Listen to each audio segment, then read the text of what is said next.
Research management सेलद्वारा आयोजित यो 2 दिने रिसर्च राइटिङ सम्बन्धी कार्यशाला गोष्ठीमा सहभागी भएका छौँ र कार्यक्रममा उपस्थित हुने सम्पूर्ण सहजकर्ता एवं सम्पूर्ण उपस्थित सरहरूलाई हार्दिक स्वागत गर्दछु।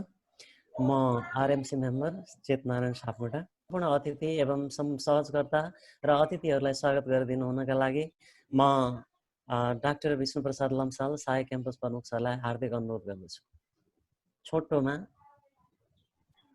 धन्यवाद कार्यक्रम सञ्चालक नारायण सरलाई। हामी निर्धारित समयभन्दा केही पछाडि गएका छौँ, त्यस कारणले म धेरै लामो समय लिन चाहिनँ। आजको यो भर्चुअल वेबिनारमा उपस्थित चालिसे सर र एसी क्याम्पसका आदरणीय क्याम्पस प्रमुखज्यू, मेरो आफ्नो गुरु पनि वीरेन्द्र बहुमुखी क्याम्पसका प्राध्यापक वैकुण्ठ भुषाल सर, नीलकण्ठ बहुमुखी क्याम्पस धादिङका क्याम्पस प्रमुख नवराज सर, दिव्यज्योति बहुमुखी क्याम्पसको तर्फबाट टङ्क सुबीर सर, बोमलाल पाण्डे सर आउनुभएको मैले पाएको छु। लगायत यस आजको यो वेबिनारमा उपस्थित रहनुहुने सम्पूर्ण महानुभावहरूलाई हार्दिक स्वागत गर्न चाहन्छु। हामी यो लकडाउनकै अवस्थामा रहँदा एउटा टिचिङ फिल्डमा लागिसकेपछि रिसर्च अपरिहार्य हुन्छ। विद्यार्थीलाई नयाँ नयाँ कुरा दिनको लागि र टिचर अप टु डेट हुनका लागि पनि रिसर्च जरुरी हुन्छ र हामीले विगतदेखि नै आर्टिकलहरू जर्नल पब्लिस गरिरहेका थियौँ क्याम्पसको तर्फबाट र गत वर्ष एउटा मात्रै हामीले रिभ्यू जर्नल प्रकाशित गऱ्यौँ, जसको रिभ्यूअरको रूपमा आज हाम्रो कार्यक्रममा उपस्थित रहनुहुने प्रोफेसर डाक्टर महानन्द चालिसे सरले पनि रिभ्यू गरिसक्नु भएको छ। र आज हामीले कार्यक्रममा म्यानेजमेन्ट फ्याकल्टी त्रिभुवन युनिभर्सिटीका डिन प्रोफेसर डाक्टर दिलराज शर्मा सरलाई पनि आमन्त्रण गरेका थियौँ। उहाँ त्रिभुवन काउन्सिलको बैठकको कारणले गर्दा केही ढिलो हुन्छ, सम्भवतः यसको अन्तिमसम्ममा आउन सक्नुहुन्छ, नभए भोलि आउने उहाँले वचन दिनुभएको छ। उहाँहरूले रिभ्यू पनि हाम्रो आर्टिकल गरिसक्नु भएको हुनाले सर्वप्रथम त आजको यो हाम्रो वेबिनारमा आर्टिकल राइटिङ कसरी गर्ने त्यो सन्दर्भमा सरले जानकारी गराउनु हुँदो रहेछ र त्यो साथसाथै रिभ्यू गर्न हामीले पठाउने क्रममा नेसनल्ली र इन्टरनेसनल्ली पनि रिभ्यू गर्ने क्रममा पनि के कुराहरू हेरिन्छ, हामीले के कुरामा ध्यान दिनुपर्छ, सरले त्यसमा जोड दिनु हुनेछ। र साथसाथै अन्तिममा हामी इन्टरनेसनल जर्नलमा आर्टिकल पब्लिस गर्ने हो भने त्यसको लागि प्रोसेसहरू हामीसँग के हुनसक्छ त्यो बारेमा पनि सरले पक्कै राखिदिनु हुनेछ। त्यो लगायत समसामयिक विषयमा अहिलेको अनलाइन कक्षा सञ्चालन जुन त्रिभुवन विश्वविद्यालयले निर्देशिका पनि जारी गरिसकेको अवस्था छ। त्रिभुवन विश्वविद्यालयले एमएस टिमको माध्यमबाट आङ्गिक क्याम्पसहरूमा आइडी तयार गरी कक्षा सञ्चालनको प्रक्रिया अगाडि बढाइसकेको अवस्था छ। हामीहरू जस्ता पब्लिक क्याम्पसहरूले पनि आफ्नो डोमेनबाट हामीले पनि यो आइडी लिइसकेर हामीले पनि सञ्चालन गरेको अवस्था छ भने भोलिको दिनमा हुन्छ। सरले अस्तिको कार्यक्रममा मैले सुनेको थिएँ, मैले एउटा क्वेसन पनि राखेको थिएँ, सरले एन्सर दिन त्यति बेला भ्याउनु भएन। त्यसरी कसरी लिङ्क हुनसक्छ त्यस्तो छ भने सरको सेसनको अन्तिममा त्यो कुरालाई पनि सरले जोड्नु हुनेछ भन्दै यहाँ आजको यो वेबिनारमा उपस्थित रहनुहुने सम्पूर्ण महानुभावहरूप्रति म हार्दिक स्वागत गर्दै मेरो भनाइ यति हुनुहुन्छ। धन्यवाद। आजको सर्ट प्रेजेन्टेसन छ, हतारमा अब अलिकति विष्णु सरले लिइदिइहाल्नु पर्यो भने हुनाले चाहिँ मैले त्यो प्रयास गरेको छु। अब यो आर्टिकल राइटिङ र रिभ्यू सम्बन्धमा पहिला थोरै राइटिङको कुरा गरौँ। वास्तवमा आर्टिकल राइटिङ भनेको मैले देखेको त एउटा पिएचडी गर्ने भन्दा कठिन काम रहेछ। हेर्नुहोस् हैन, मेरो एउटा आर्टिकल चाहिँ यो 2011 मा हवाई युनिभर्सिटीबाट निस्किँदा 11 पेजको आर्टिकलमा चाहिँ तपाईहरुलाई अचम्म लाग्ला। त्यो म यदि हेर्नुहुन्छ भने पनि म तपाईहरुलाई पछि पठाइदिन्छु। 14-15 पेजको कमेन्ट थियो हैन। 11 पेजको आर्टिकलमा 14-15 पेजको कमेन्ट हानेको थियो प्रोफेसरले। लगभग एउटा आर्टिकल निस्किनको लागि त्यो बेलामा 9 देखि 11 महिना लागेको थियो मैले सम्झिँदाखेरिमा। त्यसैले मेरो बुझाइमा के हो भने टेक्निकल्ली तपाईको पीएचडी गर्नुभन्दा राम्रो आर्टिकल लेख्नु अथवा राम्रो चाहिँ आर्टिकल लेखेर राम्रा चाहिँ रिसर्च चाहिँ जर्नलहरुमा पब्लिकेसन गर्नु भनेको चाहिँ अत्यन्त कठिन काम हो। कठिन भन्नाले एकाडेमिकल्ली च्यालेन्ज काम हो। मैले गाह्रो भन्दिन, च्यालेन्जिङ भन्छु यो शब्द, किनभने गाह्रो भन्ने शब्द नै हुँदैन अहिले संसारमा। यो इज मोर च्यालेन्जिङ। हामीले पहिला यो माइन्डसेटमा हामी जानु पर्यो। अनि अर्को चाहिँ के हुन्छ भने यो आर्टिकल राइटिङमा आफ्नो फर्मेट हुन्छ। यो कुरा तपाईहरुले कन्फाइन हुनुस्। युनिभर्सिटी वाइज फरक हुन सक्छ। जस्तो तपाईहरु मध्यबिन्दुले जुन एउटा गाइडलाइन्स दिएको छ नि तपाईहरुको आर्टिकलको, मैले पनि त्यो पनि हेरेको छु, पियर रिभ्यू आर्टिकलको गाइडलाइन्स र स्कुल अफ म्यानेजमेन्टको अथवा सेन्ट्रल डिपार्टमेन्ट अफ म्यानेजमेन्टको चाहिँ केही मेटाफोरहरू, केही रिसर्चका मेटाफोरहरू, केही आर्टिकलका कम्पोजिसनहरू चाहिँ फरक हुन सक्छ। यो एउटा कुरा त्यो हामी कन्फाइन गर्नु। जस्तो इमराल पब्लिकेसनबाट आउने गाइडलाइन्स र सेज पब्लिकेसनबाट आउने गाइडलाइन्सहरू हेर्नुभयो भने तपाईको के हुन्छ त भन्दाखेरिमा फरक देखिन्छन् र फरक छन् हैन। जर्नल अफ फाइनान्सको गाइडलाइन्स र जर्नल अफ ह्युमन रिसोर्स म्यानेजमेन्टको अथवा जर्नल अफ एन्टरप्रेन्योरको गाइडलाइन्स हेर्नुभयो भने डेफिनेटली फरक हुन्छ। तर त्यो कम्पोनेन्टको डिरेक्सनहरू, मेजर मेटाफोरहरू चाहिँ मोररलेस सेम हुन्छन्। आज म अलिकति त्यो मेजर मेटाफोरको रूपमा चाहिँ कसरी गर्ने भन्ने कुराहरुमा थोरै आफ्नो अनुभव म तपाईहरुलाई शेयर गर्न चाहन्छु। केही मेटाफोरहरू चाहिँ कमन हुन्छ हैन, इन्टरनेशनल स्ट्यान्डर्डका रिसर्च मेटाफोरहरू हुन्छन्, ती चाहिँ कमन हुन्छन्। हामीले त्यो कुरा एउटा पहिला हामीले माइन्ड सेटअप चाहिँ हामीले बसालौं। र किनभने आर्टिकल राइटिङलाई एउटा अब हामी एकाडेमिक उसले, किनभने अबको संसारमा कस्तो भइसकेको छ भने मैले 2017-18 पछाडिको लिटरेचर हेर्न थालेँ। अब टिचिङ लर्निङमा पनि केस बेस त हामी भन्छौँ, केस बेस भन्दा नि आर्टिकल बेस टिचिङ भन्न थालिसक्यो। हेर्नुहोस्, रिसर्च बेस टिचिङ भन्न थालिसक्यो हैन। अब विद्यार्थीहरूलाई तपाईको आर्टिकलहरू दिने, आर्टिकल कसरी रिभ्यू गर्ने, तपाईको थ्योरिटिकल आर्टिकल भनेको के हो, इम्पेरिकल आर्टिकल भनेको के हो भन्ने कुराहरू चाहिँ त्यो पर्सपेक्टिभबाट चाहिँ अहिले ओल्ड इन्टर गरिसकेको छ। हेर्नुहोस्, अनि अब त्यो उसमा चाहिँ हामीले म अलिकति यो बारेमा डिस्कसन सुरु गर्नुभन्दा अगाडि पहिला यहाँहरूलाई के कुरा क्लियर गराउनु पर्यो भने तपाईहरुलाई कति थाहा छ, तपाईहरु सबैलाई हामीले दुईटा कन्फाइनहरू गर्नु पर्यो। तपाईले लेखेको आर्टिकल चाहिँ रिसर्च इम्पेरिकल आर्टिकल हो या थ्योरिटिकल बेस्ड आर्टिकल हो, त्यो कन्फाइन गर्नु पर्यो। पहिला तपाईले कस्तो आर्टिकल लेख्न गर्नु भएको छ, यो article will be more focus on theory अथवा भ्यू पोइन्ट हो अथवा अरु प्रिभियस रिसर्चहरूलाई सिन्थेसाइज गरेर। किनभने कसैले गरेको सेम एरियामा 10 वटा आर्टिकलहरूलाई रिभ्यू गरेर तपाईले 11 वटा आर्टिकल निकाल्न सक्नुहुन्छ। हेर्नुस्, अहिले त्यस्तोलाई हामी थ्योरिटिकल आर्टिकल भन्छौँ। हेर्नुस् हैन, जस्तो त्यसमा चाहिँ तपाईले डेटा सेटा कलेक्सनहरू के, त्यो त रिभ्यू बेस्ड आर्टिकल, त्यसलाई भ्यू पोइन्ट हुन्छ। त्यो कसरी थाहा हुन्छ भने हामीले त्यसको एब्स्ट्र्याक्टबाट पनि थाहा हुन्छ। त्यो एब्स्ट्र्याक्ट भन्दा तल कीवर्ड भन्ने हुन्छ, कीवर्ड भन्दा तल पनि हेर्नुभयो भने प्राय राम्रो इन्टरनेशनल जर्नलमा टाइप अफ पेपर भनेर लेखा हुन्छ। त्यो टाइप अफ पेपरमा रिसर्च पेपर हो या थ्योरिटिकल पेपर हो या भ्यू पोइन्ट पेपर हो भन्ने कुरा थाहा हुन्छ। अनि त्यसबाट पनि हाम्रो इम्पेरिकल आर्टिकल हो कि थ्योरिटिकल आर्टिकल भन्ने कुरा थाहा हुन्छ।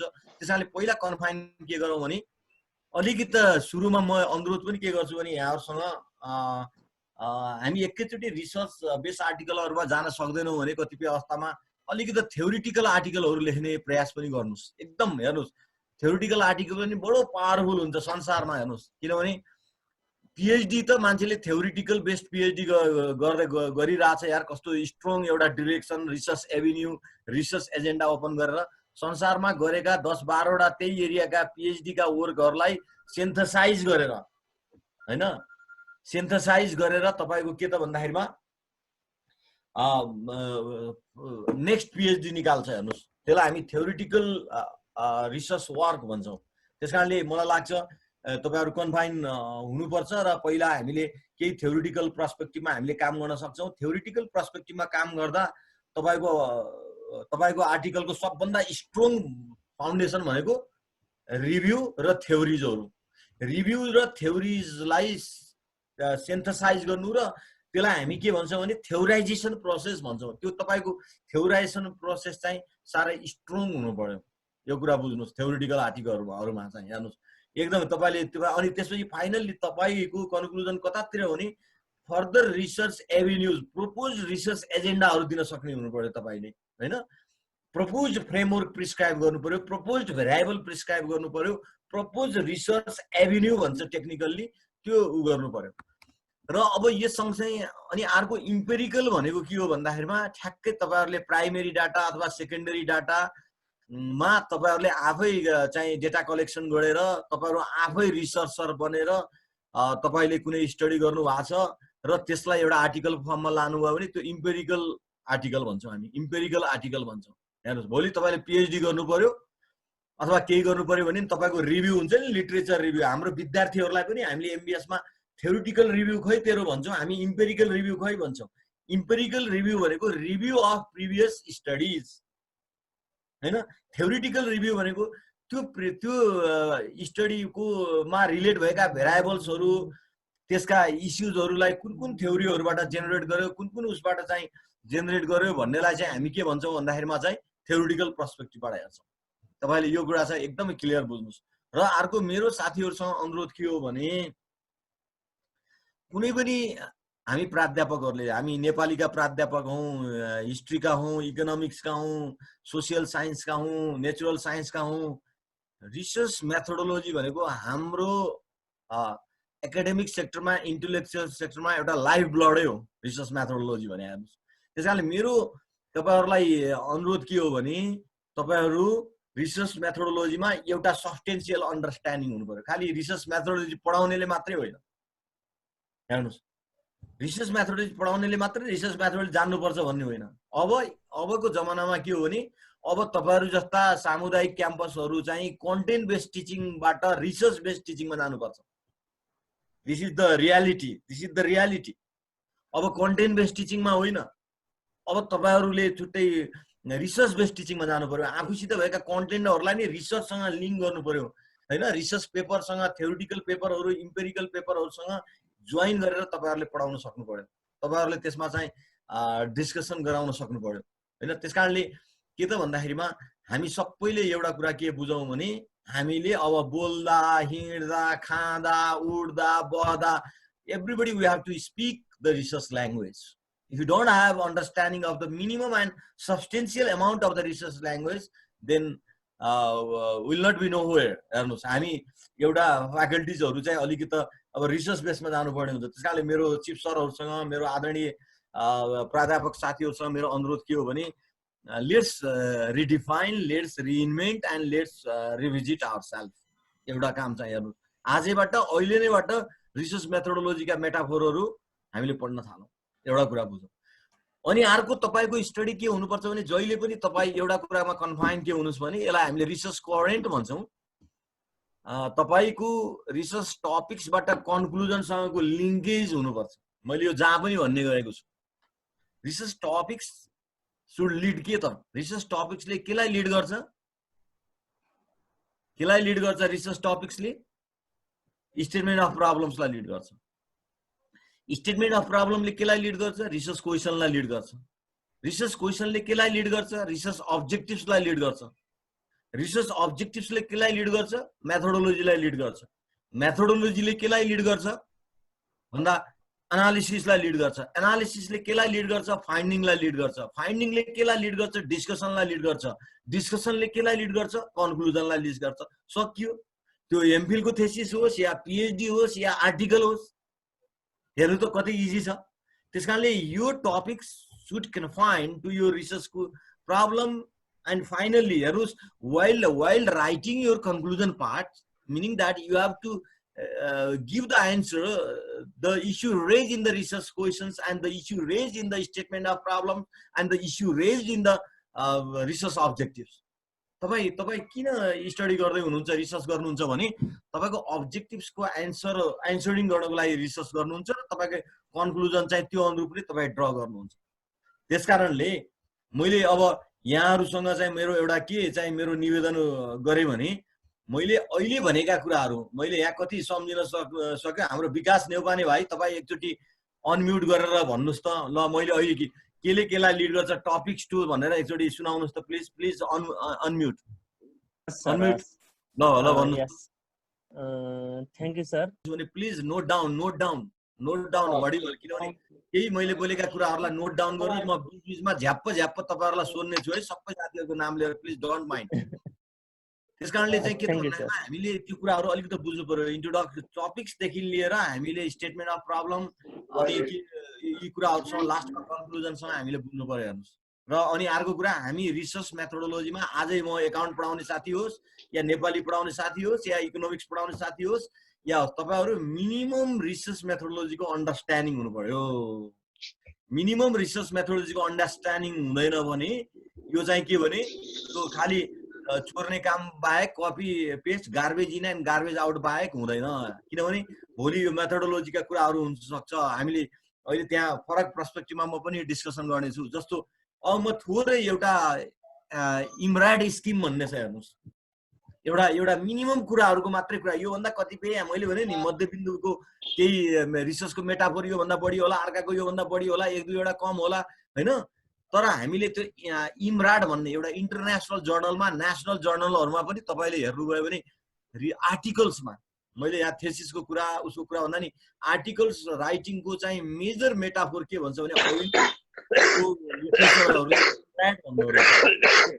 है।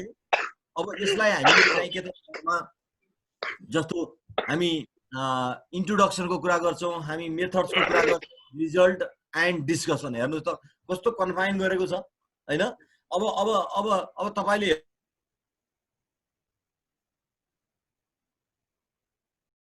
देख्छौ नि कतिपय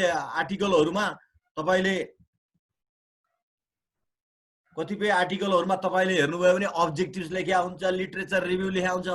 त्यस्ता आर्टिकलहरू चाहिँ तपाईँको इन्टरनेसनल स्ट्यान्डर्डका जर्नलहरूमा झ्याप्पै चाहिँ पब्लिस गर्दैन। तर तपाईँले इमराडमा आफ्नो सम्पूर्ण इन्फर्मेसनलाई सिन्थेसाइज गर्न सक्नुभयो भने तपाईँको पावरफुल क्यापासिटी हुन्छ। जस्तो इन्ट्रोडक्सन भन्यो, हो त्यो इन्ट्रोडक्सनमा ब्याकग्राउन्ड अफ द स्टडीदेखि लिएर अब्जेक्टिभ्सहरू सबै ल्याङ्ग्वेज फर्ममा आइसकेका हुनुपर्छ। बुझ्नुभयो नि? अब्जेक्टिभ्स पनि तपाईँको चाहिँ त्यो 4 वटा 5 वटा अब्जेक्टिभ्स सबै राख्नुपर्छ भन्ने छैन आर्टिकलमा। एउटा सिंगल अब्जेक्टिभ्स के हो त, तपाईँको मेजर अब्जेक्टिभ्स के हो होइन। Not necessary you have to articulate and you have to confine your all the objectives, you have to specify all the objective. Not necessary to give the title of your objectives भन्ने title दिनै पर्दैन, not necessary. हेर्नुहोस् यो कुरा चाहिँ तपाईँले एकदमै विचार गर्नु होला है। अब अथवा कुनै जर्नलले त्यो यो चाहिँ लाई मिट गरेको हुनुपर्छ भनेर सोधेको छ भने त लेखिदिनु पर्यो। हेर्नुहोस् होइन, जस्तो अब कतिपय मैले भने गाइडलाइन्सहरू हुन्छन्, जस्तो तपाईँहरूको मध्यबिन्दुकै गाइडलाइन छ, गाइडलाइनमा यो कुराहरू इन्कर्पोरेट भएको हुनु पर्यो भन्ने भयो भने। तर यो मैले आज चर्चा गरिरहेको यो चाहिँ इन्टरनेसनल्ली हाइली एक्सेप्टेड मेटाफोरको कुरा गरिरहेको छु है मैले। दिज आर द कमन मेटाफोरको कुरा गरिरहेको छु मैले फेरि होइन। योभन्दा फरक पनि हुनसक्छ कहीँ campus wise, university wise, journal wise, article wise. तर यी 4 वटा मेटाफोरमा बसेर तपाईँहरू काम गर्न सक्नुभयो भने त्यसपछि त्यसलाई डिभाइड गर्ने, त्यसलाई फ्र्यागमेन्ट गर्न त हामी जसले पनि हामी सक्छौँ। It's not difficult thing. त्यस कारण इन्ट्रोडक्सन भन्ने बित्तिकै हामीले के बुझ्नु पर्यो भने तपाईँको टाइटलको टपिक्सको directly you enter into the topics, don't reuse the material भन्छ कि कम्प्याक्ट लेख्नु पर्यो। यहाँ कहिले काहीँ इन्ट्रोडक्सनमा हेऱ्यो नि 1 पेजसम्ममा पनि साइटेसन भनेको एउटा पनि देखिँदैन। अनि त्यस्तो आर्टिकल कसरी एक्सेप्ट हुन्छ? 1 पेज लेखेको छ, साइटेसन हुँदैन। इमेजिन गर्नुहोस् होइन। पुरै एउटा ब्याङ्कको एउटा लोन अथवा वर्किङ क्यापिटल अथवा कुनै बारे गर्दैछ, ब्याङ्कको हिस्ट्री लेखिदिया हुनसक्छ। तर इन्ट्रोडक्सनमा ठ्याक्कै तपाईँको थोरै तपाईँको टपिक्सको ब्याकग्राउन्ड के हो स्टडीको र तपाईँको अब्जेक्टिभ्स के हो यहाँनिर भन्न खोजेको, यो इमराड एप्रोचले गर्न खोजेको कुरा चाहिँ थोरै कन्फाइन गरिदिनु पर्यो। अनि यो स्टडीको डिरेक्सन के हो त, वाइ। इन्ट्रोडक्सनमा के आउनु पर्यो? स्टेटमेन्ट अफ प्रब्लमका इस्युजहरू, अब्जेक्टिभ्स र ब्याकग्राउन्डहरू। यो कुरालाई यसले इन्ट्रोडक्सनमा चाहिँ तपाईँको के गर्छ त भन्दा कभर गर्छ। यो कुरा एकदमै बुझ्नुहोस्। कतिपय त इन्ट्रोडक्सन भित्रै फ्रेमवर्क पनि राखिदिन्छ, रिसर्च फ्रेमवर्क हुन्छ नि। इन्ट्रोडक्सन भित्रै 1.5 पेजमा research framework, statement of problem अनि अब्जेक्टिभ्स भनेर फेरि हेडिङ दिँदैन, हेडिङ दिएर राख्दैन। Not necessary. Paragraph change wise, change paragraph. अनि this could be the very powerful strategy that you have to understand in the introduction होइन। त्यसपछि गएर अनि मेथड्स भनेको अर्को एकदमै पावरफुल चिज हुन्छ। हेर्नुहोस् मेथड्समा चाहिँ रिसर्च मेथड्स भन्छौँ हामी अहिले, मेथड्स मात्र भन्छ होइन। मेथड्स मात्रै भन्यो भने कतिपय बाहिर होइन रिसर्च मेथोडोलोजी भनेर, नट नेसेसरी है। रिसर्च मेथोडोलोजी भनेर भनिरहनु पर्दैन, मेथड्स फिनिस। मेथड्स भनेको एकदमै कन्फाइन हुनु पर्यो। तपाईँको यसभित्र के हुनु पर्यो? रिसर्च डिजाइनदेखि तपाईँको मेथड एनालिसिस हुनु पर्यो। तपाईँको डिजाइन के हो त, मैले त्यस कारणले रिसर्च मेथोडोलोजी पढ्नु पर्यो भन्दाखेरि डिस्क्रिप्टिभ हो कि इन्फ्रेन्सियल हो, अथवा तपाईँको स्टडी चाहिँ सिम्पल डिस्क्रिप्टिभमा अथवा एक्जिस्टिङ प्र्याक्टिसेस हो हेर्न खोज्नु भएको छ, अथवा यो study is going to investigate association forecasting गर्दैछ। किनभने संसारमा स्ट्याटिस्टिक्स भनेको मैले बुझेको 2 किसिमको मात्रै हुन्छ, आइदर डिस्क्रिप्टिभ अर इन्फ्रेन्सियल। हैन। डिस्क्रिप्टिभले के गर्छ एक्जिस्टिङ सिचुएसनहरुको बारेमा बताउँछ भने इन्फ्लुएन्शियलले के गर्छ रिलेसनशिपहरु हेर्छ, एसोसिएसन हेर्छ, फोरकास्टिङहरु गर्छ। अनि यसमा तपाईको के टुल युज हुन्छ, तपाईको पपुलेसन के हो, स्याम्पल साइज के हो, हैन, डाटाको नेचरहरु के हो, तपाईको मोडलिङ छ भने मोडलिङ केमा हो, तपाईको त्यो इक्वेसनहरु छ कि फर्मुलाहरु के हो त, यो मेथडमा एकदमै स्पेसिफाई गरेर लेख्नु पर्यो। अनि यो मेथड्स पनि के हुनुपर्छ, हाम्रो स्टडी भनेको के हो, पोजिटिभिजम हो कि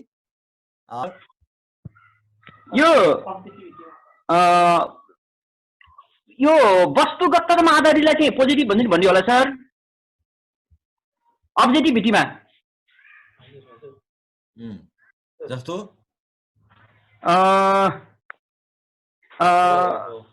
आफूले इन्टरप्रिटेसन गर्न मिल्ने के सर, जे छ त्यही नै के सर त्यहाँ, स्पेसल्ली यो क्वान्टिटेटिभ रिसर्चमा युज हुने हो कि सर?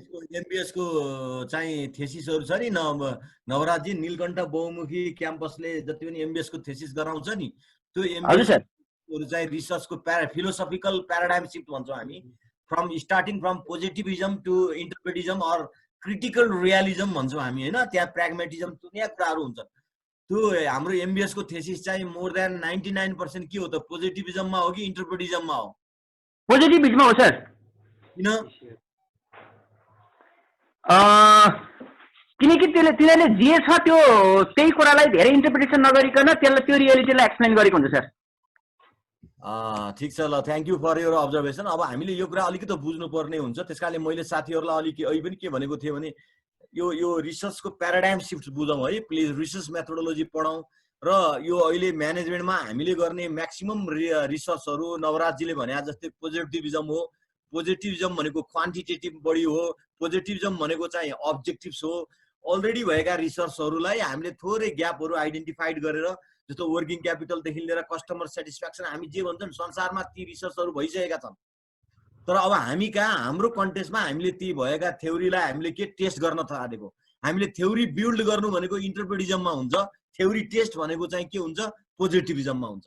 त्यसकारणले यो थोरै अब यो पोजिटिभिजम र इन्टरप्रेटिजमको बारे क्लास लिनु पर्यो भने फेरि आई निड 3 आवर्स मोर। अब यसमा जाँदैन। मैले यो कुरा भनेको के भने तपाईहरु बेलुकाबाट अब खोल्न थाल्नुहुन्छ, खोज्न थाल्नुहुन्छ भन्ने हिसाबले मात्रै मैले यो कुरा दिएको हो। हेर्नुस् है, यो एकदम टिप्नुस् र पढ्न थाल्नुस् बेलुकाबाट।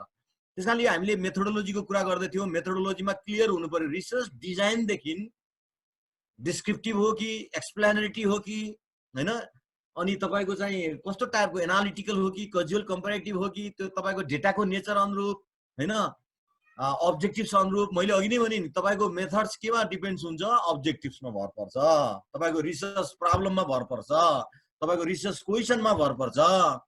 त्यसकारणले तपाईहरुले मेथड क्लियरली लेख्नुपर्छ। हेर्नुस्, यति लेख्नुपर्छ कि तपाईको पोजिटिभिजम रिसर्चमा यो methodology more or less followed by this भनेर पनि साइटेसन गर्नु पर्यो। तपाईले एडप्ट गरेको मेथोडोलोजी चाहिँ कसले कहाँबाट ल्याइएको त, कुन रिसर्चरहरूले सेम टाइपको मेथोडोलोजी युज गर्यो त? किनभने you have to give the validation of your methodology. Validation हुनु पर्यो नि। मन लाग्दै मैले यो गरे भन्न पाइदैन। Suppose if you are going to use some kind of the regression, why regression, you need to justify. सोधिन सक्छ तपाईलाई भाइबामा, किन रिग्रेसन, किन कोरिलेसन, किन मिन टेस्ट, किन म्यान विटनी टेस्ट, किन स्ट्रक्चर इक्वेसन मोडलिङ, किन मल्टिपल रिग्रेसन, किन पार्शियल हामी कोरिलेसन, किन स्टेप वाइज रिग्रेसन, हैन? There are so many reasons behind the adapted methodology that you need to confine. त्यसकारणले कहिलेकाहीँ पोजिटिभिजम रिसर्चमा चाहिँ के हुन्छ भने मेथोडोलोजीको बारेमा पनि सोर्सेसहरू देखाउनु पर्यो। हेर्नुस्, मेथड गरिसकेपछि अनि अब अहिलेको जमानामा डाटा एनालिसिस एन्ड प्रेजेन्टेसन भन्ने टर्मिनोलोजी प्राय प्रयोगै हुँदैन। डेटा एनालिसिस एन्ड प्रेजेन्टेसनको ठाउँमा के हुन्छ भने रिजल्ट भनिन्छ हामीले। रिजल्ट एन्ड एनालिसिस के तपाईको त्यही रिजल्ट, एनालिसिस एन्ड रिजल्ट के निस्क्यो त तपाईको फाइन्डिङ। तपाईले थोरै मेजर एक दुईवटा चाहिँ बक्सहरू दिन सक्नुहुन्छ, टेबल दिन सक्नुहुन्छ। सबै अननेसेसरी टेबलहरू राख्नु पर्दैन, नट नेसेसरी। जुन टेबलहरूले तपाईको मेजर अब्जेक्टिभ्सलाई हाइलाइट गर्छ ती कुराहरू चाहिँ तपाईले एक दुईवटा टेबल मात्रै देखाएर धेरै टेबलहरू तपाईले राम्रो उसमा हेर्नुभयो भने राखेको देखिँदैन। तपाईको रिग्रेसनको हुन सक्छ, कोरिलेसनको हुन सक्छ, डिस्क्रिप्टिभ स्ट्याटिस्टिकको पनि हुन सक्छ, हैन? त्यो चाहिँ तपाईले राख्न सक्नुहुन्छ, हैन? हो त्यो हिसाबले तपाईँले थोरै रिजल्टहरू चाहिँ तपाईँले देखाउनु पर्यो हैन। ठ्याक्कै रिजल्टहरू गर्दा पनि तपाईँले कसरी देखाउनु पर्यो भने रिसर्च क्वेसनले के क्वेसन गरेको छ, अब्जेक्टिभ्सले के गरेको छ। किनभने हामीले जहिले पनि भन्छौँ रिसर्च क्वेसन र अब्जेक्टिभ्स कोअर्डिनेट हुनु पर्यो, ठ्याक्कै सेम हुनु पर्यो। रिसर्च क्वेसन यता गएको छ, अब्जेक्टिभ्स उता गएको छ भने अनि त्यस्ता आर्टिकलहरू त्यस्ता चाहिँ रिसर्चलाई इन्टरनेसनल र नेसनल जर्नलहरूमा पनि एक्सेप्ट हुँदैन। तपाईँको रिसर्च क्वेसन र रिसर्च अब्जेक्टिभ्स कोअर्डिनेट भएन भन्छ। त्यस कारणले बुझ्नुहोस्, result should be done, analysis should be done based on the objectives to answer the objectives. Research क्वेसनको एन्सर गर्नको लागि नै स्टडी गरे हो हामीले हैन। रिसर्च क्वेसनमा सोधेका कुराहरू पत्ता लगाउनको लागि हामीले स्टडी गरे हो भने तपाईँको रिजल्ट पनि त्यो अनुरूप चाहिँ के हुनु पर्यो भन्दाखेरिमा डिरेक्सन हुनु पर्यो। त्यो अनुरूप चाहिँ तपाईँको रिजल्ट चाहिँ तयार गर्नु पर्यो। अनि यो रिजल्टमा पनि 2-3 वटा कुराहरू हामीले ध्यान दिनुपर्ने हुन्छ। एउटा इन्टरप्रिटेसन र प्रेजेन्टेसन सबभन्दा बिगारिया हुन्छ। हेर्नुहोस्, प्रेजेन्टेसन भनेको टेबलमा राखेर देखाउने हो, इन्टरप्रिटेसन भनेको त्यो टेबलमा भएका कुराहरूको एनालिसिस गर्ने हो हैन। प्रेजेन्टेसन भनेको टेबल फर्ममा देखाउने हो टक्क, जस्तो कोरिलेसन भन्यो हामी रिग्रेसनको मोडलिङ गरेर आर स्क्वायर देखि लिएर पी सिग्निफिकेन्ट इनसिग्निफिकेन्ट भनेर हामी टेबलमा देखाउँछौँ अनि तल त्यसलाई चाहिँ हामी के गर्छौँ इन्टरप्रेट गर्छौँ। त्यसैले प्रेजेन्टेसन र इन्टरप्रिटेसन साइमल्टेनियसली कन्फाइन हुनु पर्यो, यो कुरा बुझ्नुहोस्। अनि तपाईँको इन्टरप्रिटेसन र तपाईँको प्रेजेन्टेसनहरूले पनि तपाईँको फाइन्डिङलाई जस्टिफाई गरेको जानु पर्यो। रिजल्टमा भन्ने बित्तिकै के हुनु पर्यो भने यहाँ रिजल्टमा 3टा कुराहरू आउँछ, प्रेजेन्टेसन, इन्टरप्रिटेसन, डेटा एनालिसिस भनेको 2टा कुराहरू हो, प्रेजेन्टेसन र इन्टरप्रिटेसन। अनि फाइन्डिङ्स पनि यो रिजल्ट भन्ने बित्तिकै 3टा कुराहरूको सम्मिश्रण हो, प्रेजेन्टेसन, इन्टरप्रिटेसन। प्रेजेन्टेसन र इन्टरप्रिटेसन भनेको एनालिसिस भयो अनि त्यसबाट आएको कुराहरू के भयो, फाइन्डिङ्स भयो। अनि यो चाहिँ हामीले रिजल्टमा चाहिँ 3टा कुराहरूलाई कन्फाइन गरेर लेख्न सक्नुपर्छ र रिभ्युअरले पनि यी 3टा कुराहरू लेखेको छ कि छैन भन्ने कुराहरू रिभ्युअरले बडो ध्यान दिन्छ। सुनिया छ सर, वैकुण्ठ सर सुनिया छ? सुनिया छ सर, एकदम राम्रो छ। ठुलो पानी परिरहेछ कि एकदम धेरै राम्रो सुनिया छ सर। अनि सिमिलरली हेर्नुहोस्, जब रिजल्ट भइसकेपछि अनि हामी के हुन्छ त भन्दा रिजल्टमा पनि फाइन्डिङ्स कसरी लेख्ने। अब मलाई वैकुण्ठ सरले भनिदिनुहोस् त, जस्तो फाइन्डिङ हामी कसरी लेख्छौँ वैकुण्ठ सर? त्यो अघि सरले भने जस्तै हाम्रो फाइन्डिङ चाहिँ बेस्ड अन आवर अब्जेक्टिभ हुनु पर्यो नि त। अब अब्जेक्टिभ हामीले के राखेका थियौँ पहिला रिसर्चमा, त्यसलाई चाहिँ रिलेटेड हुने गरी फाइन्डिङ चाहिँ अब बाहिर जान भएन। एउटा चाहिँ हाम्रो डेटा एनालाइसिस र प्रेजेन्टेसन र एनालाइसिसबाट जुन हामीले चाहिँ फाइन्डिङ भनेर लेख्ने बेलामा चाहिँ त्यही एनालाइसिस र प्रेजेन्टेसनबाट बाहिर जान नि भएन, फेरि त्यो कुरा उता अब्जेक्टिभसँग रिलेट गर्नुपर्ने हो। फाइन्डिङमा टेबल पनि हुन्छ? हुँदैन हुँदैन। यहाँ सबभन्दा साथीहरूले फाइन्डिङमा बिगारेको हुन्छ। फाइन्डिङमा के लेख्दैन भने टेबल त प्रेजेन्टेसनमा एनालिसिसमा माथि आइहाल्यो, फाइन्डिङमा जहिले पनि मेजोरिटी अफ द रेस्पोन्डेन्ट भन्यो। मैले एउटा example, majority of the respondent भन्यो तर त्यो कति % रेस्पोन्डेन्ट भनेर ब्राकेटमा लेख्दैनन्। अनि त्यस्तो फाइन्डिङलाई एक्सेप्ट गर्दैन जर्नलमा।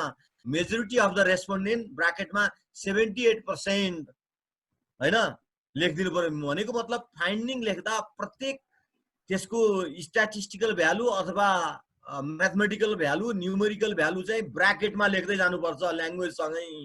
यो कुरा याद गर्नुहोस्।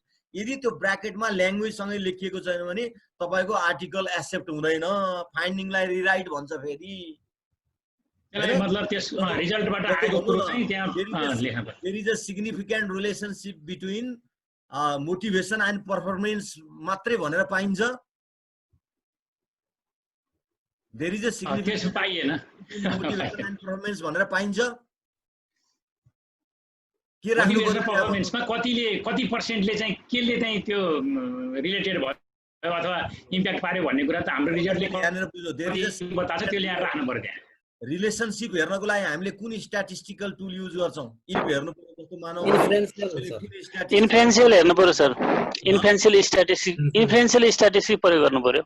Very good. इन्फ्रेन्शियल स्ट्याटिस्टिक प्रयोग गर्नु पर्यो। इन्फ्रेन्शियल स्ट्याटिस्टिक प्रयोग गर्दा अब there is a significant relationship between performance and the satisfaction भन्यो भने there is a significant relationship अनि ब्राकेटमा के राख्नु पर्यो त पी भ्यालु अथवा तपाईले त्यो रिलेसनशिप हेर्दाखेरिमा केले हेर्नुहुन्छ त पी भ्यालुले कि पी भ्यालुले हो कि एफ स्ट्याटिस्टिक हो कि वान वे एनोभा हो कि टु वे हो कि त्यसको त्यो रिलेसनशिपलाई जस्टिफाई गर्ने भ्यालु कति आयो त के हो सिग्निफिकेन्ट भनेको त सिग्निफिकेन्ट भ्यालु राख्नु पर्यो नट सिग्निफिकेन्ट हो भने त not significant P value is significant greater than 5 अथवा ग्रेटर देन 1 ग्रेटर देन त्यसरी राख्नु पर्यो मैले भन्न खोजेको के हो प्रत्येक फाइन्डिङको स्टेटमेन्टमा के हुनु पर्यो भन्दा स्ट्याटिस्टिकल भ्यालु न्यूमेरिकल भ्यालु छ भने तपाईको फाइन्डिङ लेखेको के हुन्छ करेक्ट हुन्छ हामीले गरेका थेसिसहरु हामीले गरेका रिसर्चहरु हेर्नुस् त यस्तो टेरिबल हुन्छ कि कन्क्लुजन र फाइन्डिङ्स एउटै लाग्छ हामीलाई म अहिले त्यसमा पनि आउँदै छु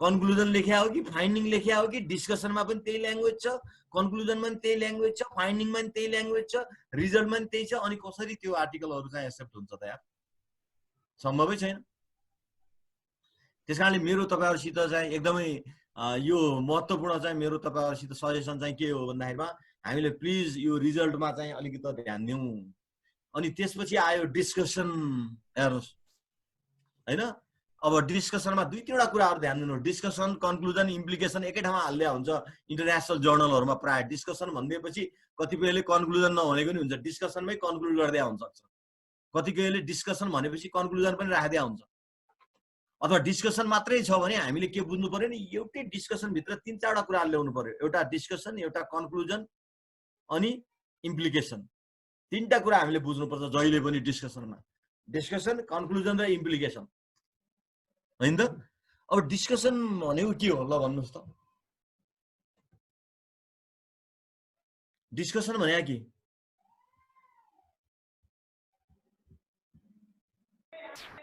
रिसर्चरको आफ्नो भ्यू होला सर विष्णु लम्साल जी डिस्कसन भने के धन्यवाद सर मैले मेरो बुझाइमा डिस्कसन भनेको जस्तै हाम्रो फाइन्डिङ आइसक्या हुन्छ त्यो फाइन्डिङ आइसकेपछि हामीले गरेको रिभ्यू अथवा त्यो हाम्रो टाइटलसँग सम्बन्धित कुनै थ्योरी छ भने त्यो थ्योरीसँग सिग्निफिकेन्स भयो कि भएन भन्ने कुरा डिस्कसनमा जोड्ने होला भेरी गुड एउटा पोइन्ट भेरी गुड एकदम दैट इज कॉल्ड टेक्निकली रिसर्चको ल्याङ्ग्वेजमा त्यसलाई के भन्छ दैट इज कॉल्ड थ्योराइजेसन हैन हो बाहिर हेर्नुस् थ्योराइजेसन नभएको आर्टिकललाई एक्सेप्ट गर्दैन तपाईको यो पोजिटिभिजम हो नवराजी सुन्नुस् यो पोजिटिभिजममा त झन् थ्योराइजेसन मस्ट हैन पोजिटिभिजममा थ्योराइजेसन मस्ट किनकि तपाईको फाइन्डिङ इज कन्सिस्टेन्ट इनकन्सिस्टेन्ट हैन supported not supported similar not similar भनेर दिनु पर्यो अनि आफ्नो तपाईको के हो भने डिस्कसन कन्क्लुजनमा हामीले के बुझ्नु पर्यो भन्दा जस्तो अब म तपाईहरु एकजनालाई सोध्छु फाइन्डिङ र कन्क्लुजनमा के फरक छ भन्नुस् त फाइन्डिङ र कन्क्लुजनमा के फरक छ फाइन्डिङ र कन्क्लुजनमा के फरक छ कहाँ गयो हाम्रो यो ऋषि पराजुली निदाइरहेछ यार ऋषि यो ऋषि रमेश चाहिँ पुरै झ्याप भए जस्तो छ क्या साइडमा केही राखेर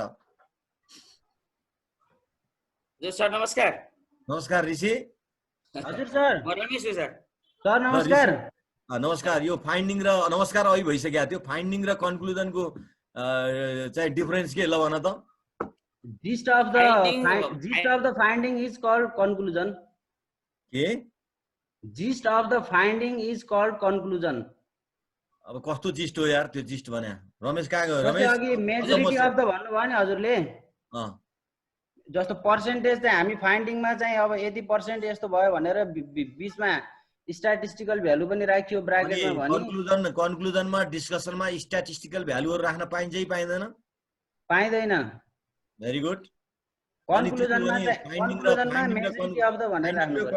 डिफरेन्स के कन्क्लुजनलाई कन्क्लुजनमा हामीले आफ्नै इन्टरप्रिटेसन गर्छौं त आफ्नो इन्टरप्रिटेसन गर्न त पाइएन नि त यार त्यो डाटाबेस अनुरूप फाइन्डिङ अनुरूप चाहिँ इन्टरप्रिटेसन गर्नु पर्यो त्यसको आफ्नो हिसाबले इन्टरप्रिटेसन गर्छौं सर मैले सुनिलले हात उठाइराछ सुनिल फाइन्डिङको बेसमा जे आछ नि सर त्यो आगो कुरालाई मात्रै हामीले छोटोमा एक लाइनमा वा दुई लाइनमा व्यक्त गरिन्छ भने त्यसलाई कन्क्लुजन भनिन्छ सर ओ कन्क्लुजन भनेको के हो भने मिनिङ अफ फाइन्डिङ यसरी बुझ conclusion is the meaning of findings हैन conclusion is the meaning of finding यस सुनिलले थोरै मैले आफूले अलिअलि बुझे अनुसार जस्तै sir finding is an empirical fact based on data collected that does not just rely on opinion. आफ्नो ओपिनियन दिने भन्दा पनि डाटामा हामीले जे कलेक्ट गरेका छौँ इम्पेरिकल फ्याक्टलाई आधार मानेर फाइन्डिङ लेखिन्छ र कन्क्लुजन भनेको त्यही फाइन्डिङलाई इन्टरप्रेट गर्ने काम हो कि जस्तो लाग्छ कि सर? त्यो मिनिङ अफ फाइन्डिङ्स हो है। मिनिङ अफ फाइन्डिङ हो। यसैले यो कुरा तपाईँहरूले अलिकति राम्रो बरु म 2-4 वटा तपाईँहरूलाई राम्रो आर्टिकलहरू पछि म पठाइदिन्छु। सबै आर्टिकलहरू राम्रा हुँदैनन् होइन। म विष्णुजीको मेलमा आर्टिकल पठाइदिन्छु। अनि त्यो कहिलेकाहीँ हामीले राम्रो जर्नलमा निस्केको आर्टिकल पनि यसो हेर्नुपर्छ, अब्जर्भ गर्नुपर्छ, कसरी कन्क्लुजन लेखेको छ, कसरी फाइन्डिङ लेखेको छ, कसरी डिस्कसन पार्ट लेखेको छ भन्ने कुरा चाहिँ तपाईँहरू अलिकति याद गर्नु होला। मैले थोरै के मान्नु सर, जस्तै मैले मेरो बुझाइ त्यो फरक हो कि होइन म सेयर गर्न मात्रै खोजेँ। जस्तै फाइन्डिङ र कन्क्लुजनमा जस्तै अघि सरले भने जस्तै मेजोरिटी 80% मानौँ भन्यो भने अहिले क्याम्पसहरूमा हेऱ्यो भने मेजोरिटी छात्रहरूको सङ्ख्या बढी छ भनेर मानौँ फाइन्डिङ आयो 80% 87%। Very good. अब कन्क्लुजनमा लैजाँदाखेरि हाम्रो क्वेसनियरमा त्योसँग सम्बन्धित कुराहरू छ भने के कारणले गर्दा छात्रको सङ्ख्या बढी भयो। जस्तै अधिकांश छात्रहरू अथवा छोराहरूलाई नेपालको एउटा कल्चर अनुसार बाहिर पढ्न जान अनुमति दिने, छोरीहरूलाई अलिकति बाहिर नपठाउने, यदि हाम्रो क्वेसनियरले त्यसलाई लिङ्क हुन्छ भने त्यो खालको इन्फर्मेसन हो कि के हो त्यो बारेमा? तपाईँले भनेको कुरा त्यही हो। किनभने हामीले क्वेसनियर स्टडी गर्दाखेरिमा अलिकति त्यसको चाहिँ थ्योराइजेसन रिजनिङ पर्सपेक्टिभ नै हेरेका थियौँ होइन। जस्तो चाहिँ यो क्लासमा मानौ यो क्लासमा सरहरू बढी हुनुहुन्छ म्याडम भन्दा होइन। भने हामीले के बुझ्नु पर्यो भन्दा यो क्लासमा म्याडम सरहरू बढी हुनुहुन्छ म्याडम भन्दा भन्यो भने त यो त फाइन्डिङ हो नि। यही कुरा फेरि कन्क्लुजनमा लेख्ने होइन किन बढी हुनुहुन्छ त भन्ने कुराहरूको पर्सपेक्टिभमा हामीले अलिकति डिस्कस गर्नु पर्यो होइन। त्यस कारणले हामीले के कुरा बुझ्नु पर्यो भने एउटा कुरा तपाईँहरूले डिस्कसनमा कन्क्लुजनलाई कसरी ड्र गर्ने, थ्योराइजेसन डोन्ट फर्गेट थ्योराइजेसन। किनभने तपाईँको पोजिटिभिजम रिसर्चमा थ्योरीले प्रुभ गर्नै पर्छ। तपाईँको प्रिभियस लिटरेचरहरू प्रिभियस थ्योरीसित तपाईँको फाइन्डिङ कति सिमिलर छ डिसिमिलर छ। अहिले हामीले एमबिएसको थेसिस हेर्नुभयो भने डिन सर अहिले आउनु होला, डिन सरले पनि भन्नु होला एमबिएसको थेसिसमा हामीले थ्योराइजेसन भनेर राखेका छौँ। अनिवार्य थ्योराइजेसन गर्नुपर्छ भनेका छौँ हामीले। यो डिस्कसनमा तपाईँहरूले हेर्नुभयो हामीले पब्लिस गरेको 2019 को फ्याकल्टी अफ म्यानेजमेन्टले पब्लिस गरेको गाइडलाइन हेर्नुभयो भने त्यहाँ हामीले स्पष्ट भनेका छौँ थेसिसमा पनि। किनभने त्यो अब अहिलेका आर्टिकलहरूमा त्यो प्र्याक्टिस भयो। त्यस कारणले यो 4वटा कुराहरू IMRAD भन्ने यो मोडल चाहिँ तपाईँहरूले चाहिँ अलिकति सम्झिनु होला होइन। यो कुरालाई चाहिँ अलिकति प्र्याक्टिस गर्नुहोस्। पहिला तपाईँहरूले यो 4वटा अप्रोचमा चाहिँ आफ्नो स्टडीलाई चाहिँ लेख्ने बानी पनि बसालौँ कि। अनि त्यो बानी गरेपछि पछि यसलाई हामीले फ्र्यागमेन्ट गर्न सक्छौँ। जस्तो अब यहाँ कुनै स्किम कस्तो हुन्छ भने जस्तो अब यसको अलि होले एब्स्ट्र्याक्ट भन्छ 1 to 4 paragraph summary of the paper. एब्स्ट्र्याक्टमा 3टा कुराहरू यो समरी भनेर नि भएन। 150 दिन 250 भन्छ इन्टरनेसनल स्ट्यान्डर्ड वर्ड होइन। 150 to 250 3टा कुराहरू के single line objectives, single methodology र तपाईँको कन्क्लुजन फाइन्डिङ्स के। त्यो कन्क्लुजन फाइन्डिङमा इम्प्लिकेसनहरू सहित रिलेट गर्ने 3टा कुराहरू basic don't forget in writing the abstract. यो कुरा बुझ्नुहोस्। एब्स्ट्र्याक्ट र एक्जिक्युटिभ समरी भनेको फेरि फरक हो। एब्स्ट्र्याक्टमा नर्मल्ली कस्तो हुन्छ भने कहीँ 400-500 वर्ड पनि दिएको देखिन्छ, तर इन्टरनेसनल स्ट्यान्डर्ड भनेको 150 to 250 abstract with 3 major things, major objectives, methodology and your conclusion with implication, your finding with implication. त्यो कुरा चाहिँ हामीले एब्स्ट्र्याक्टमा, त्यस कारणले कहिलेकाहीँ एब्स्ट्र्याक्ट मिलेन भन्दै आउँछ पेपरमा। एब्स्ट्र्याक्ट मिलेन नि एब्स्ट्र्याक्टमा थोरै एक लाइनमा मेथोडोलोजी लेखेकै हुँदैन यार। यसो हेऱ्यो भने एब्स्ट्र्याक्टमा साइटेसन गर्न नर्मल्ली पाइँदैन। साइटेसन गरे हुन्छ एब्स्ट्र्याक्टमा है। एब्स्ट्र्याक्टमा साइटेसन गर्न पाइँदैन। राम्रो जर्नलहरूले एब्स्ट्र्याक्टमा साइटेसन गर्नै दिँदैन। अनि यसो हेऱ्यो त्यो एब्स्ट्र्याक्ट पढ्ने बित्तिकै तपाईँको होल स्टडीको बारेमा सबै थाहा हुन्छ कि हेर्नुहोस्। अनि त्यसपछि हामी इन्ट्रोडक्सन ब्याकग्राउन्ड, अहिले मैले यो सबै describe the background for the research मैले अहिले भने नि यो इन्ट्रोडक्सन भनेको ब्याकग्राउन्डदेखि लिएर तपाईँको स्टेटमेन्ट अफ प्रब्लमदेखि लिएर यो सबै कुराहरू इन्ट्रोडक्सनमै कम्प्याक्ट हुन्छ। प्याराग्राफ चाहिँ एक प्याराग्राफमा ब्याकग्राउन्ड होला, अर्को प्याराग्राफमा यो रिसर्चको चाहिँ स्टेटमेन्टको बारेमा इस्यु के हो त प्रब्लम होला होइन। अनि अर्को प्याराग्राफमा त्यसलाई यो स्टडीको चाहिँ यो यतातिर डिरेक्ट भनेको भनेर कम्प्याक्ट हिसाबले लेखेका हुन्छ। अब मेटेरियल मेथड्स भनेको म अहिले पनि डिस्कस गरिसकेँ, तपाईँको रिसर्च डिजाइनदेखि लिएर मेथड एनालिसिससम्म होइन। अनि तपाईँको चाहिँ के त भन्दाखेरिमा result describe the outcome definitely, अनि discussion describe implication of the research with the theorization process होइन। अनि कन्क्लुजन भनेको place the research in context and describe avenue for the further exploration with the meaning of findings. त्यस कारणले यो स्किममा हामीले गरेका स्टडीहरूलाई, हामीले गर्ने रिसर्चहरूलाई अलिकति यो स्किममा तपाईँले चाहिँ जानुस्। र यसको साथसाथै रिभ्यू गर्दा पनि नर्मल्ली के हुन्छ भने जस्तो एउटा रिभ्युअरलाई सुरुमा मलाई कुनै आर्टिकलको रिभ्यू गर्न आयो भने उनीहरूको गाइडलाइन दिनु पर्यो पहिला। जस्तो होइन भने मेरो आफ्नो ढङ्गबाट रिभ्यू गरिदिन्छु, त्यो कहिलेकाहीँ नमिल्न सक्छ। जस्तो मध्यबिन्दुले पठाउँदा तपाईँहरूले आफ्नो एउटा फर्मेट पठाउनु भएको थियो नि त, हो त्यो अनुरूप गर्ने हो। इमरानले पठायो भने उसले त्यस्तै फर्मेट पठाउँछ होइन, त्यो अनुरूप चाहिँ हामीले हेर्छौँ। किनभने रिभ्युअरले चाहिँ त्यो भित्र कसरी राखेको राखेन भन्ने कुरा, अब रिजल्ट भन्ने पार्ट चाहिँ हेर्नुपर्छ भनेर चाहिँ इमरानले पठायो भने रिजल्टमा के पर्छ राखेको राखेन भन्ने कुरा रिभ्युअरले हेर्छ के।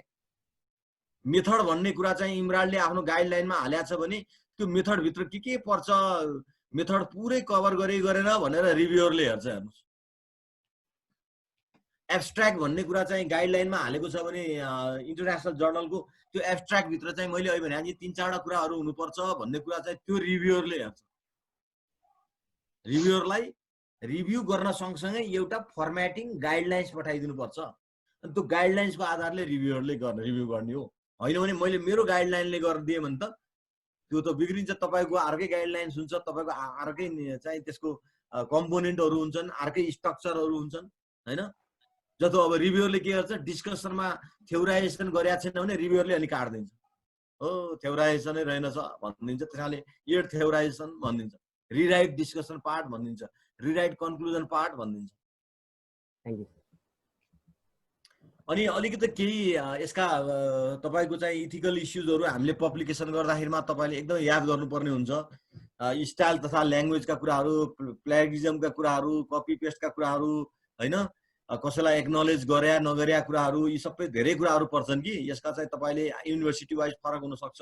अनि तपाईँको पेपरको स्ट्रक्चर कम्पोनेन्ट कुन स्ट्रक्चरमा त गाइडलाइन्समै आएको हुन्छ होइन। त्यो आर्टिकल सबमिसन, जर्नल सेलेक्सनहरू, पब्लिसर यो प्रोसेसहरू, पियर रिभ्यूहरू, त्यो आफ्नो चाहिँ जर्नल वाइज चाहिँ तपाईँको यसको चाहिँ प्रक्रियाहरू फरक हुनसक्छ। हेर्नुहोस्, जस्तो अब कम्पोनेन्ट भन्यो नि यहाँनिर, त्यो कम्पोनेन्ट पनि अब हेर्नुभयो भने title clearly describe the content. कतिपय टाइटलहरू यसै जस्तो हुन्छ, हेर्नु टाइटलै रिराइट गर भनिदिन्छ, टाइटलै मन पर्दैन। टाइटल हेर्ने बित्तिकै इरिटेसन सुरु हुन्छ। हेर्नुहोस्, टाइटलमै यस्तो हुनु पर्यो, टाइटल हेर्ने बित्तिकै त्यसको रिसर्च प्रब्लमै ठ्याक्कै कम्युनिकेट गर्ने हुनु पर्यो कि टाइटल पनि। यो रोल लेख्या हुन्छ नि, इफेक्टिभनेस, इफिसियन्सी, रोल भन्ने यस्ता शब्दहरू टाइटलमा राखिँदैन। हेर्नुहोस् होइन। अनि अब यसको लागि त तपाईँले कहिलेकाहीँ के हुन्छ नि, टाइटल्स र टपिक्सको लागि एउटा छुट्टै वर्कसप हामीले गर्न सक्छौँ। 3 घन्टाकै वर्कसप हुन्छ, टाइटल कसरी गर्ने, टपिक कसरी सेलेक्सन गर्ने। टपिक्स यस्तो चाहिँ इफेक्टिभ हुनु पर्यो, क्लियरली डिस्क्राइब द कन्टेन्टहरू। जस्तो भनेको मतलब टपिक पढ्दै कहिलेकाहीँ तपाईँको डिपेन्डेन्ट के हो, इन्डिपेन्डेन्ट के हो भन्ने थाहा हुन्छ कि हुँदैन भन्नुहोस् त। टपिक्समै थाहा हुन्छ नि। कहिलेकाहीँ टपिक्स हेर्ने बित्तिकै यहाँ डिपेन्डेन्ट यो हो, इन्डिपेन्डेन्ट यो हो, मोडरेटिङ यो हुनसक्छ, इन्टरभेनिङ यो हुनसक्छ भन्ने कुरा हामीलाई थाहा हुन्छ कि। त्यस्तो हुन्छ टपिक्स क्लियरली। राम्रो रिसर्चरहरूले टपिक्स हेर्ने बित्तिकै तेरो मेथोडोलोजी यो हुनसक्छ, तेरो एक्सपेक्टेड आउटकम यो हुनसक्छ, तैँले यो टुल युज गर्नुपर्छ भनिदिन्छ। मैले जस्तो तपाईँले मलाई टपिक्स दिनुभयो भने म मजाले भनिदिन सक्छु यो टपिक्समा तेरो डिस्क्रिप्टिभ स्ट्याटिस्टिक युज हुन्छ कि इन्फरेन्सियल युज हुन्छ भन्ने कुरा I can clearly speak some to extent. Mahananda sir हजुर, त्यो टपिकमा चाहिँ जस्तै डिपेन्डेन्ट भेरिएबल र इन्डिपेन्डेन्ट भेरिएबल हुनै पर्छ अथवा कि त्यसमा कस्तो खाले हो त्यो कुरा? होइन, हुनै पर्छ भन्ने नि होइन फेरि, तर नर्मल्ली त्यो थाहा हुन्छ क्या सर। अब जस्तो तपाईँको भन्नु न, impact of satisfaction on performance भन्यो होइन, भने जस्तो अब वर्किङ क्यापिटल प्र्याक्टिसेस भन्यो भने वर्किङ क्यापिटल प्र्याक्टिसेस भन्यो भने त वर्किङ क्यापिटलभित्र के भेरिएबल हुन्छ, त्यसका कन्स्ट्रक्ट हुन्छ, त्यसमा हेर्न खोजिया रहेछ भन्ने कुरा त बुझिन्छ नि त होइन। बुझिन्छ, त्यही हो। पर्फर्मेन्स र मोटिभेसनको हेऱ्यो भने त एउटा पर्फर्मेन्स मोटिभेसन चाहिँ इन्डिपेन्डेन्ट हो, पर्फर्मेन्स डिपेन्डेन्ट हो, अनि इन्डिपेन्डेन्ट भित्र चाहिँ यो लेटेन्ट भेरिएबल र एक्सप्लेनेटरी भेरिएबल यो हुन्छ भन्ने कुरा त हामीलाई क्लियरली दिमागमा सेट भइहाल्छ नि। मैले त्यो भन्न खोजेँ हेर्नु, त्यो चाहिँ तपाईँ क्लियर हुनु पर्यो कि टपिक्समा तपाईँले यो बिचमा रिसर्च गर्न खोजेको तेरो यो डिपेन्डेन्ट यो इन्डिपेन्डेन्ट अथवा सबै डिपेन्डेन्ट इन्डिपेन्डेन्ट नभएपछि तपाईँले चाहिँ स्टार्टको हिसाबले पनि जस्तो हामी भन्छौँ नि यो युनिभेरेट, बाइभेरेट र मल्टिभेरेट। सरलाई मेरो एउटा क्वेसन है सर। हजुर, यो इन्डिपेन्डेन्ट डिपेन्डेन्ट भेरिएबल चाहिँ हामीले क्वान्टिटी अनि रिग्रेसनहरु त क्वान्टिटेटिभ रिसर्चमा गर्छौँ होला, क्वालिटेटिभ रिसर्चको कुरामा त यो इन्फेन्सियल स्ट्याटिस्टिक्स त हाम्रो क्वान्टिटेटिभ रिसर्चमा आउने होला, अनि क्वालिटेटिभ रिसर्चमा त हाम्रो डिस्क्रिप्टिभ एनालिसिस हुन्छ त होला नि हैन सर? यो क्वालिटेटिभको छुट्टै कुरा छ भाइ, यसमा अहिले पछि अलिकति समय भयो भने गरौँला। तपाईँले महत्त्वपूर्ण सवाल उठाउनु भयो एकदम। यसको क्वालिटेटिभको फेरि छुट्टै केस स्टडी, अब्जर्भेसन, इन्टरभ्यू, यसका मेथड, कन्टेन्ट एनालिसिस, न्यारेटिभ, यसको थुप्रै टेक्निक्सहरू छन् है, थुप्रै टेक्निक्स। अब तपाईँहरूलाई जस्तो अब अहिले प्राय हाम्रा आर्टिकलहरू प्राय अब तपाईँहरूको निस्केको मैले हेरेको जर्नलहरूमा हेरेको तपाईँहरूको मध्यपीढबाट निस्किने आर्टिकलहरू पनि प्राय क्वान्टिटेटिभ र पोजिटिभिजम रिसर्च फिलोसफीमै गइरहेका आर्टिकलहरू छन् कि होइन? जस्तो सर मैले भने जस्तो हाम्रो अरू सब्जेक्ट आर्ट्सतिरको म म्यानेजमेन्टको नहुँदाखेरि बढी क्वालिटेटिभ रिसर्च बेस हुने र अनि यसमा चाहिँ हाम्रो यो चाहिँ तपाईँले डाटा कलेक्सन गर्नु हुँदैन?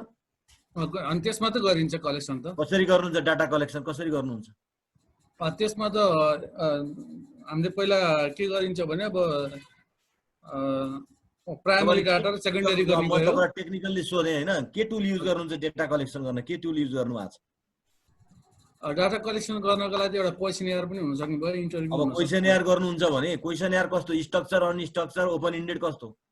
अब त्यो त टपिक्स अनुसार ओपन इन्डेड पनि हो। अब हो, त्यसकारणले हिमाल बाबु अब तपाईको अलिकति यहाँनेर एकदम राम्रो क्वेसन सोध्नु भयो, तर तपाईको डेप्थ स्टडी चाहिँ पुगेन कि। क्वालिटेटिभ भन्ने बित्तिकै त्यो अब एकदम खोजिया छ हिमालले चाहिँ पढ्न, तर उसको अब मैले अहिले भने मेथोडोलोजिकल डेप्थ स्टडी भएन। अब जब क्वालिटेटिभ भन्ने बित्तिकै स्ट्रक्चर क्वेसनयरहरूबाट क्वान्टिफाई गर्ने हो, लिकेट स्केल क्वालिटेटिभ होइन, यस नो अब्जर्भेसन क्वालिटी, त्यसलाई हामी क्वान्टिफाई गर्छौँ है भाइ। जब ओपन इन्डेड क्वेसन छ, कसैले प्याराग्राफमा लेख्छ, इन्टरभ्यू हुन्छ, अब्जर्भेसन हुन्छ, अनि बल्ल त्यहाँनिर क्वालिटेटिभको हुन्छ, त्यसलाई सिन्थेसाइज गरिन्छ, हामी न्यारेटिभ एनालिसिस भन्छौँ, हामी कन्टेन्ट एनालिसिस भन्छौँ। यसको अर्कै डाइनामिक्स छ, हो त्यही हो इन्टरप्रेटिजम भने, त्यही हो फेनोमोलोजी भनेको यार। त्यसको फेरि फरक स्टोरी हुन्छ है, त्यो एकदम राम्रो हो। त्यस कारणले अझ एकचोटि तपाईँले के क्लियर हुनु पर्यो भने तपाईँको लिकेट स्केलबाट आएका डाटाहरू क्वालिटेटिभ चाहिँ डाटा भने त्यसले क्वान्टिटेटिभ रिसर्च हो, त्यो यसरी बुझ्नु पर्यो। हामी अलिकति क्वान्टिटेटिभ र क्वालिटेटिभमा क्लियर हुनुपर्छ है पहिला चाहिँ, किनभने म आज त्योभन्दा अलि माथिल्लो लेभलबाट डिस्कसन गरिरहेको छु फेरि। अनि सरले मलाई आएको छ अहिले सर यो आएको छ नि जस्तै क्वान्टिटेटिभ क्वालिटी एउटा मिक्स मेथड भन्ने छ। हो, मोनो मेथड। अब यो तपाईले अर्को विषयवस्तुतिर लाग्न क्वान्टिटेटिभ क्वालिटेटिभ यो के हो सर? यो मल्टी मेथड भन्छ। मिक्स भनेको दुईटै गर्ने हो, दुईटैबाट एउटा स्टडी तपाईँको दुईटै क्वान्टिटेटिभ दुईटै प्रयोग भएको हुन सक्छ। अनि तपाईको चाहिँ मल्टी मेथड भनेको चाहिँ तपाईले के हुन्छ भने क्वान्टिटेटिभ भित्र पनि थुप्रै टुल मेथड युज हुन सक्छ हैन। अनि मोनो मेथड भनेको सिंगल हो। हेर्नुस्, त्यसकारण त्यो रिसर्च अनियन भन्ने यसो नेटमा गएर हेर्नुभयो भने एउटा अनियन भन्ने छ। त्यो मेरो सेसनमा तपाईँ रिसर्च मेथडमा बस्नु भएको रहेछ नभए यहाँ धेरै साथीहरूलाई थाहा छ, त्यो मैले रिसर्च अनियन भन्ने देखाइदिइरहेको हुन्छु। त्यो अनियनमा हेर्नुभयो भने तपाईँले खोजेको क्वेसनहरू भेटिन्छ है। त्यसमा त्यो स्लाइड पठाइदिउँला, अनि विष्णु सर मार्फत त्यो हेर्नुहोस्, एकदम राम्रो जिज्ञासा राख्नुभयो। अब मैले यहाँनिर कुरा गर्दैछु यो टाइटल, अथर, एब्स्ट्र्याक्ट हेर्नुहोस् है। यो अलिकति यो स्लाइड पनि म थोरै यो तपाईँहरूलाई पठाइदिउँला। यी कुराहरू किवर्ड सम जर्नलमा सबैमा नहुन सक्छ, सम जर्नलमा चाहिँ हैन। त्यो किवर्ड चाहिँ मन लाग्दिराख्ने होइन, त्यसले चाहिँ एब्स्ट्र्याक्टिङ एन्ड इन्डेक्सिङ गर्नको लागि हुन्छ किवर्डले। मेजर वर्डहरू इन्ट्रोडक्सनमा चाहिँ हेर्नुहोस्, मैले अहिले भने नि इन्ट्रोडक्सनमा प्रब्लम पनि एक्सप्लेन गर्छ अरे। हेर्नुहोस् त, objectives, problem explain गर्ने, method explain how the data were collected, result describe what was discovered हैन रिजल्टमा, अनि discuss the implication of the finding with the theorization। हामीले कतिपय जर्नलहरूले एक्नोलेजमेन्टहरू तपाईलाई कुनै युजीसी तपाईलाई प्राउड युजीसी रिकग्नाइज गरेको अथवा मध्यविद्यालय क्याम्पसले तपाईलाई ग्रान्ट दिएर तपाईले कुनै आर्टिकल निकाल्नु भयो भने तपाईले तल लेखिदिनु पर्छ अनिवार्य। This article is the study is prepared with the grand of Madhyabindu campus भनेर हेर्नु संसारमा ग्रान्ड पाएका चाहिँ यहाँ आर्टिकलहरू निस्केको पनि तल एक्नोलेज गरे हुन्छ एक्नोलेज त्यसले पनि माइलेज र भ्यालु बढाइरहेको हुन्छ हैन अब रिफरेन्स र साइटेसनको कुराहरू त हामी आउँछ कुनै कुनै जर्नलहरूले कतिपय क्वेसनयरहरू राखिदिएको हुन्छ केही एपेन्डिक्सहरू पनि खोज्छ हेर्नु त्यसलाई भ्यालिडेसन गर्नको लागि तपाईले हेर्नुभयो भने कतिपय आर्टिकलको पछाडि क्वेसनयरहरू केही एपेन्डिक्सहरू पनि सानो डाटाको टेबलहरूको एक दुईवटा पनि राखिदिएको हुन्छ त्यो कम्प्याक्ट बनाउनको लागि टेक्स्टमा पुगेन भने मेन बडी अफ दि आर्टिकलमा पुगेन भने एपेन्डिक्स भनेर some journal also not necessary in all journals अब यो चाहिँ these are the component of paper कमसे कम हामीले हाम्रो क्याम्पसमा यति कुराहरूलाई मात्रै पनि मेटेरियलाइज गर्न सक्यौं अथवा मैले अहिले तपाईहरुलाई भने जस्तै यो पर्सपेक्टिभबाट पनि तपाईहरुले कमसे कम त्यो कुरा र यो कुरालाई तपाईले अलिकति आत्मसात गर्न सक्नुभयो भने यो अप्रोच एकचोटी यो अप्रोचमा पनि लेख्ने बानी गरौँ अनि लामो बनाउने त हामी जति पनि सक्छौं तर हामीले सानो सिन्थेसाइज बनाएर यो इन्ट्रोडक्सन मेथड्स रिजल्ट र डिस्कसन एप्रोचमा लेख्न भनेको चाहिँ एउटा ठूलो चाहिँ एउटा प्र्याक्टिस पनि हो हैन यसरी अलिकति तपाईहरुले चाहिँ प्रयास गर्नुस् अनि यो चाहिँ लर्निङ बाइ डुइङ हो एकै दिनमा ओभर द नाइट हुने कुराहरु चाहिँ यो होइन हैन नजाने अन गरेर छोड्दिनु एक घण्टा जति म बोलेछु अब यिनै कुराहरु राख्दै अब अलिकति डिस्कसन र तपाईहरुको चाहिँ क्वेरीतिर पनि म जान्छु मैले मेरो स्लाइडलाई चाहिँ म यही नै बन्द गर्दिए अब यहाँहरुको चाहिँ केही लेट्स डिस्कस हैन let's try to confine research क्वेशनमा जस्तो व्हाट क्वेशन अनि त्यसपछि गएर व्हाई क्वेशन अनि हाउ क्वेशन त्यो सिक्वेन्स मिलेर आउनै पर्छ भन्ने हुन्छ कि हुँदैन सर एउटा कुरा के रिसर्च क्वेशन र अब्जेक्टिभ्समा कोहेरेन्ट हुनु पर्यो अनि रिसर्च क्वेशन लेख्दा पनि सबै एउटै मात्रै भाषामा हुनु हुँदैन किनभने रिसर्च क्वेशन भनेको तपाईले कसरी जानुपर्छ भने तपाईको कस्तो स्टडी हो प्राय हाउ भन्ने चाहिँ राखिदैन भन्छ हैन एक्जुलरी भरबाट सुरु गर्ने डब्ल्युएच बाट सुरु गर्ने हैन रिसर्च क्वेशनहरु सबैमा वाट गर्न राम्रो देखिदैन हैन यो कुरा चाहिँ एकदम हामी देख्छौं नि हाम्रो विद्यार्थीहरुले 50 वटा रिसर्च क्वेशन बनाएको हुन्छ सबैमा वाट गर्छ इट डजन्ट लुक लाइक त्यो चाहिँ मान्दैन त्यस्तोलाई कहीं एक्जुलरी भर्बको प्रयोग गर्नुस् हैन डु बाट सुरु गर्नुस् डज बाट सिंगुलर प्लुरल मिलाउनुस् यस्ता कुराहरु चाहिँ हामीले बुझ्नु पर्ने हुन्छ हैन नर्मल्ली यो व्हाई अथवा हाउ भन्ने कुराहरु चाहिँ अलि त्यति यो हाम्रो इन्भेस्टिगेसन अथवा एक्सपेरिमेन्टल टाइपको रिसर्चहरु नभएको हुनाले हाम्रो डिस्क्रिप्टिभ र केही एनालिटिकल रिसर्चहरुमा त्यो रिसर्च क्वेशन्सको डब्ल्युएच ले पनि एक्सन भर्बहरु अब्जेक्टिभमा नि भन्छौं नि हामी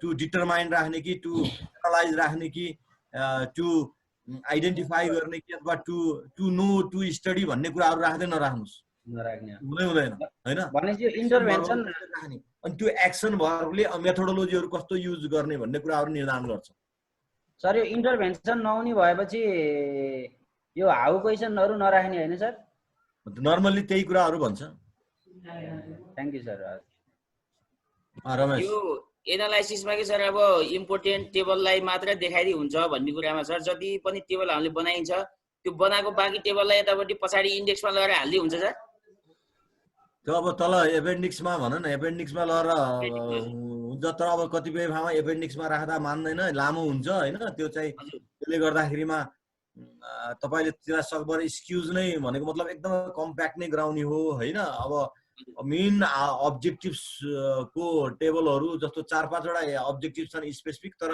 मेन अब्जेक्टिभ्स को सँग रिफ्लेक्ट गर्ने टेबल चाहिँ चाहियो सबैको टेबलहरु हुन्छ नि रेस्पोन्डेन्ट प्रोफाइल देखि लिएर सबै टेबलहरु नर्मल्ली राख्यो भने त तपाईको लामो हुन्छ अनि भन्या हुन्छ यति पेजको यति वर्डको आर्टिकल भन्या हुन्छ त्यसले गर्दा तपाईले सक्नुहुन्न अनि कतिपयहरुले चाहिँ अब तपाईलाई त्यो डकुमेन्टहरु टेबलहरु पठाइदिए पनि भन्छ त्यसको एनालिसिसको एपेन्डिक्समा त्यो राख्ने छुट पनि दिएको हुन्छ कतिपयहरुले छुट दिदैन त्यो चाहिँ अब युनिभर्सिटी वाइज जर्नल वाइज त्यो फरक हुन्छ भाइ अब यो विभिन्न यो रिसर्च वर्क्सहरु गर्छौं हैन अनि यो एक्सन रिसर्चहरु पनि गर्छौं अब हाम्रो रिसर्च जुन एउटा लिटरेरी रिसर्च वर्क्स र यो एक्सन रिसर्च जुन गरिन्छ अनि त्यो एक्सन रिसर्चको चाहिँ त्यसको आउटकमहरूलाई हैन इम्प्रुभ गर्नलाई इम्प्लिमेन्टेसन पनि गरिन्छ त्यसको रिमेडिजहरूलाई यो हाम्रो जनरल रिसर्च र टेक्निकली एक्सन रिसर्चको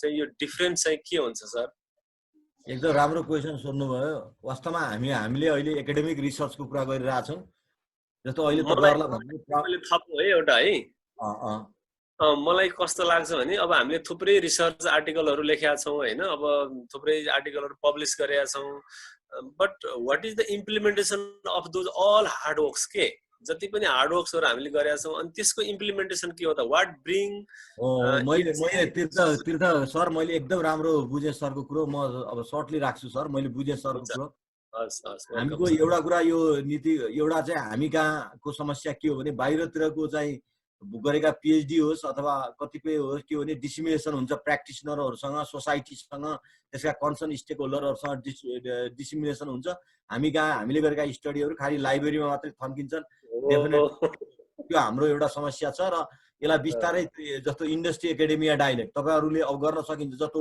मध्यबिन्दु क्याम्पसबाट जति पनि ब्याङ्किङ त्यहाँको ब्याङ्किङ सेक्टरहरूको लोकल ब्याङ्कको बारेमा गरेका स्टडीहरूलाई कहिलेकाहीँ तपाईँहरूले प्र्याक्टिस के गर्नुहोस् भने त्यो एरियाका ब्याङ्करहरूलाई बोलाउनुहोस् तिनीहरूलाई राखेर हाम्रो विद्यार्थीहरूले यो तपाईँको ब्याङ्कको स्टडी गरे यो कुरा चाहिँ फाइन्डिङ निकाल्यो भन्ने कुरा तपाईँले राख्नुभयो भने डेफिनेटली इट कन्ट्रिब्युट्स तर हामी कहाँ चाहिँ कस्तो छ भने विश्वविद्यालयदेखि नै हामीले गरेका राम्रा रिसर्चहरू पनि हाम्रा विद्यार्थीले गरेका रिसर्चहरू पनि लाइब्रेरीमा थन्किने प्रवृत्ति छ त्यो एक्ज्याक्टली त्यो हामी कहाँ अलिकति त्यो प्र्याक्टिस छैन त्यसमा म एग्री गर्छु सर अनि अर्को कुरा तपाईँले उठाउनु भएको महत्त्वपूर्ण सवाल एक्सन रिसर्च र एकाडेमिक रिसर्चहरूका केही मेटाफोरहरू फरक हुन्छन् रिसर्चका प्रोसिड्युरहरू पद्धतिहरू मेथोडोलोजीमा देयर इज नो सब्स्टेन्शियल चेन्जेस हैन तर त्यसका आउटकमको इम्प्लिमेन्टेसनहरूमा फरक हुन्छ जस्तो एक्सन रिसर्चमा के हुन्छ भने मैले कुनै संस्थाको लागि जस्तो अहिले हाम्रो स्कुल अफ म्यानेजमेन्टले यो श्रम तथा रोजगार मन्त्रालयसित सहकार्य गरेर एउटा प्रोजेक्ट सुरु गरिरहेछ रिसर्चको 7वटै प्रदेशमा आन्तरिक रोजगारी कसरी सृजना गर्ने भन्ने कुरोको हामीले अहिले यो प्रदेश नम्बर 1 देखि प्रदेश नम्बर 7 सम्मकै जुमबाट हामीले त्यहाँका मुख्यमन्त्रीदेखि लिएर सभासदहरू माननीयहरूसँग राखेर हामीले एउटा छलफल र अनुसन्धान डिस्कसन चलायौँ अब हामीले यो राइट अफ फेजमा छ हामीले यो 12 देखि 14 गते भित्रमा हामीले श्रम तथा रोजगार मन्त्रालयलाई बुझाउनु पर्ने छ हाम्रो त्यो एक्सन रिसर्च हो हेर्नुस् अनि त्यसका हामीले फर्स्ट ड्राफ्ट बुझाउँछौँ तपाईले भने अझै त्यसमा केही सजेसनहरू केही रिकमेन्डेसनहरू अथवा हाम्रा अब्जेक्टिभ्सले मिट नभएका क्षेत्रहरू उहाँहरूको सल्लाह अनुरूप फेरि हामी त्यसलाई फाइनल चाहिँ करेक्सन गरेर अनि त्यसलाई त्यो डकुमेन्ट चाहिँ प्रदेश वाइज दिइन्छ र प्रदेशले नेपाल सरकारले श्रम तथा रोजगार मन्त्रालयले त्यसको फाइन्डिङको आधारबाट कार्यान्वयन गर्न त्यसका स्ट्राटेजिक रेस्पोन्सहरू हुन्छन् कार्यान्वयन गर्नेतिर लाग्छ र एकाडेमिक रिसर्च के हुन्छ अब तपाईको विद्यार्थीले थेसिस गर्यो कालो बाइन्डिङ कस्तो बाइन्डिङ गर्यो लाइब्रेरीमा थन्कियो हो अब यो चाहिँ के त भन्दाखेरिमा अबका नेपालका विश्वविद्यालयहरूले प्र्याक्टिसनरहरूसँग अब चाहिँ त्यो क्षेत्रका मान्छेहरूसँग पनि इन्डस्ट्री एकाडेमिया डायलगहरू गरेर अब त्यस्ता रिसर्चहरूलाई डिसिमिनेसन गर्ने तर पब्लिकेसनले डिसिमिनेसन गरे हुन्छ तपाईले भने जस्तो जर्नलमा हामीले जब निकाल्यौँ भने नि त्यो प्र्याक्टिसनरले पनि हेर्छ त्यो अरू मान्छेहरूले पनि हेर्छन् हाम्रो एकाडेमिक रिसर्चलाई डिसिमिनेसन गर्ने च्यानल भनेको के हो भन्दा तपाईको मध्यबिन्दुको जर्नल निक्लियो नि त्यो जर्नल चाहिँ भोलि त्यो ब्याङ्कको टेबल म्यानेजरसँग मात्रै हुन्छ खालि विद्यार्थीसँग हुँदैन नि एउटा ब्याङ्कमा पनि हामी पठाइदेऊ न अथवा प्र्याक्टिसनरकोमा पठाइदेऊ एन्टरप्रेन्योरकोमा पठाइदेऊ उनीहरूले हेर्छन् तर फेरि हामी कहाँ कस्तो छ भने मैले गरेको एउटा अध्ययनमा के देखाएको छ भने हामी कहाँ 90% म्यानेजर सिओहरूले चाहिँ त्यस्ता रिसर्च रिपोर्टहरू अथवा बेस्ट प्र्याक्टिसेस के छ भन्ने कुरा हेर्ने बानी नै रहन्छ हेर्नुहोस् मैले गरेको त्यो नलेज म्यानेजमेन्टको मेरो पिएचडीको स्टडीमा पनि त्यो कुरा देखिएको छ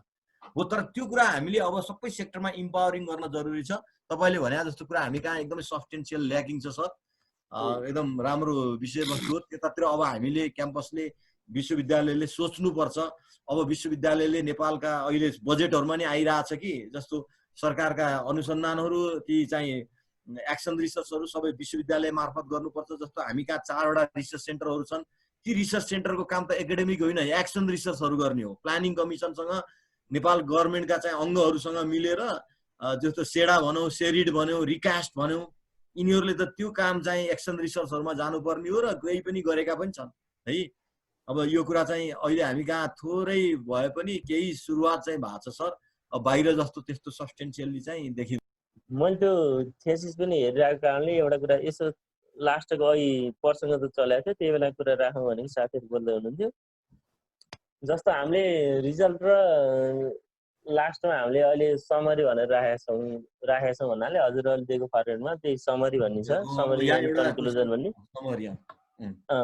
अनि त्यसमा रिजल्टमा त विद्यार्थीले जे उसले स्टेटमेन्ट प्रब्लममा के लेख्यो, अब्जेक्टिभ्समा के लेख्यो, अनि त्यो अनुसार कसरी एनालाइसिस गर्यो, रिसर्च डिजाइन के युज गर्यो, अनि कुन कुन स्ट्याटिस्टिकल युज गर्यो, त्यो हेर्दै गयौँ।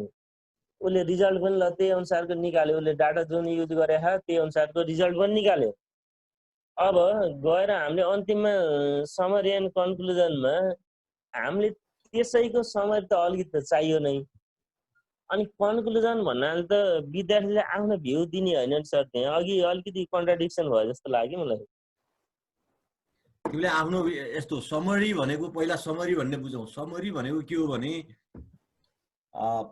त्यो अगाडिदेखिबाटै हुन्छ। तपाईँले च्याप्टर 1 देखि अब्जेक्टिभदेखि कुराहरू थोरै थोरै लेखेर तपाईँको तल फाइन्डिङ कन्क्लुजन फाइन्डिङसम्मको कुराहरू हामीले समराइज गर्छौँ। एउटा कुरा यो बुझ्नुहोस् है, समरी लेख्ने पनि अहिले विकासले चाहिँ एउटा क्वेसन यो इस्यु चाहिँ राम्रो निकाल्यो।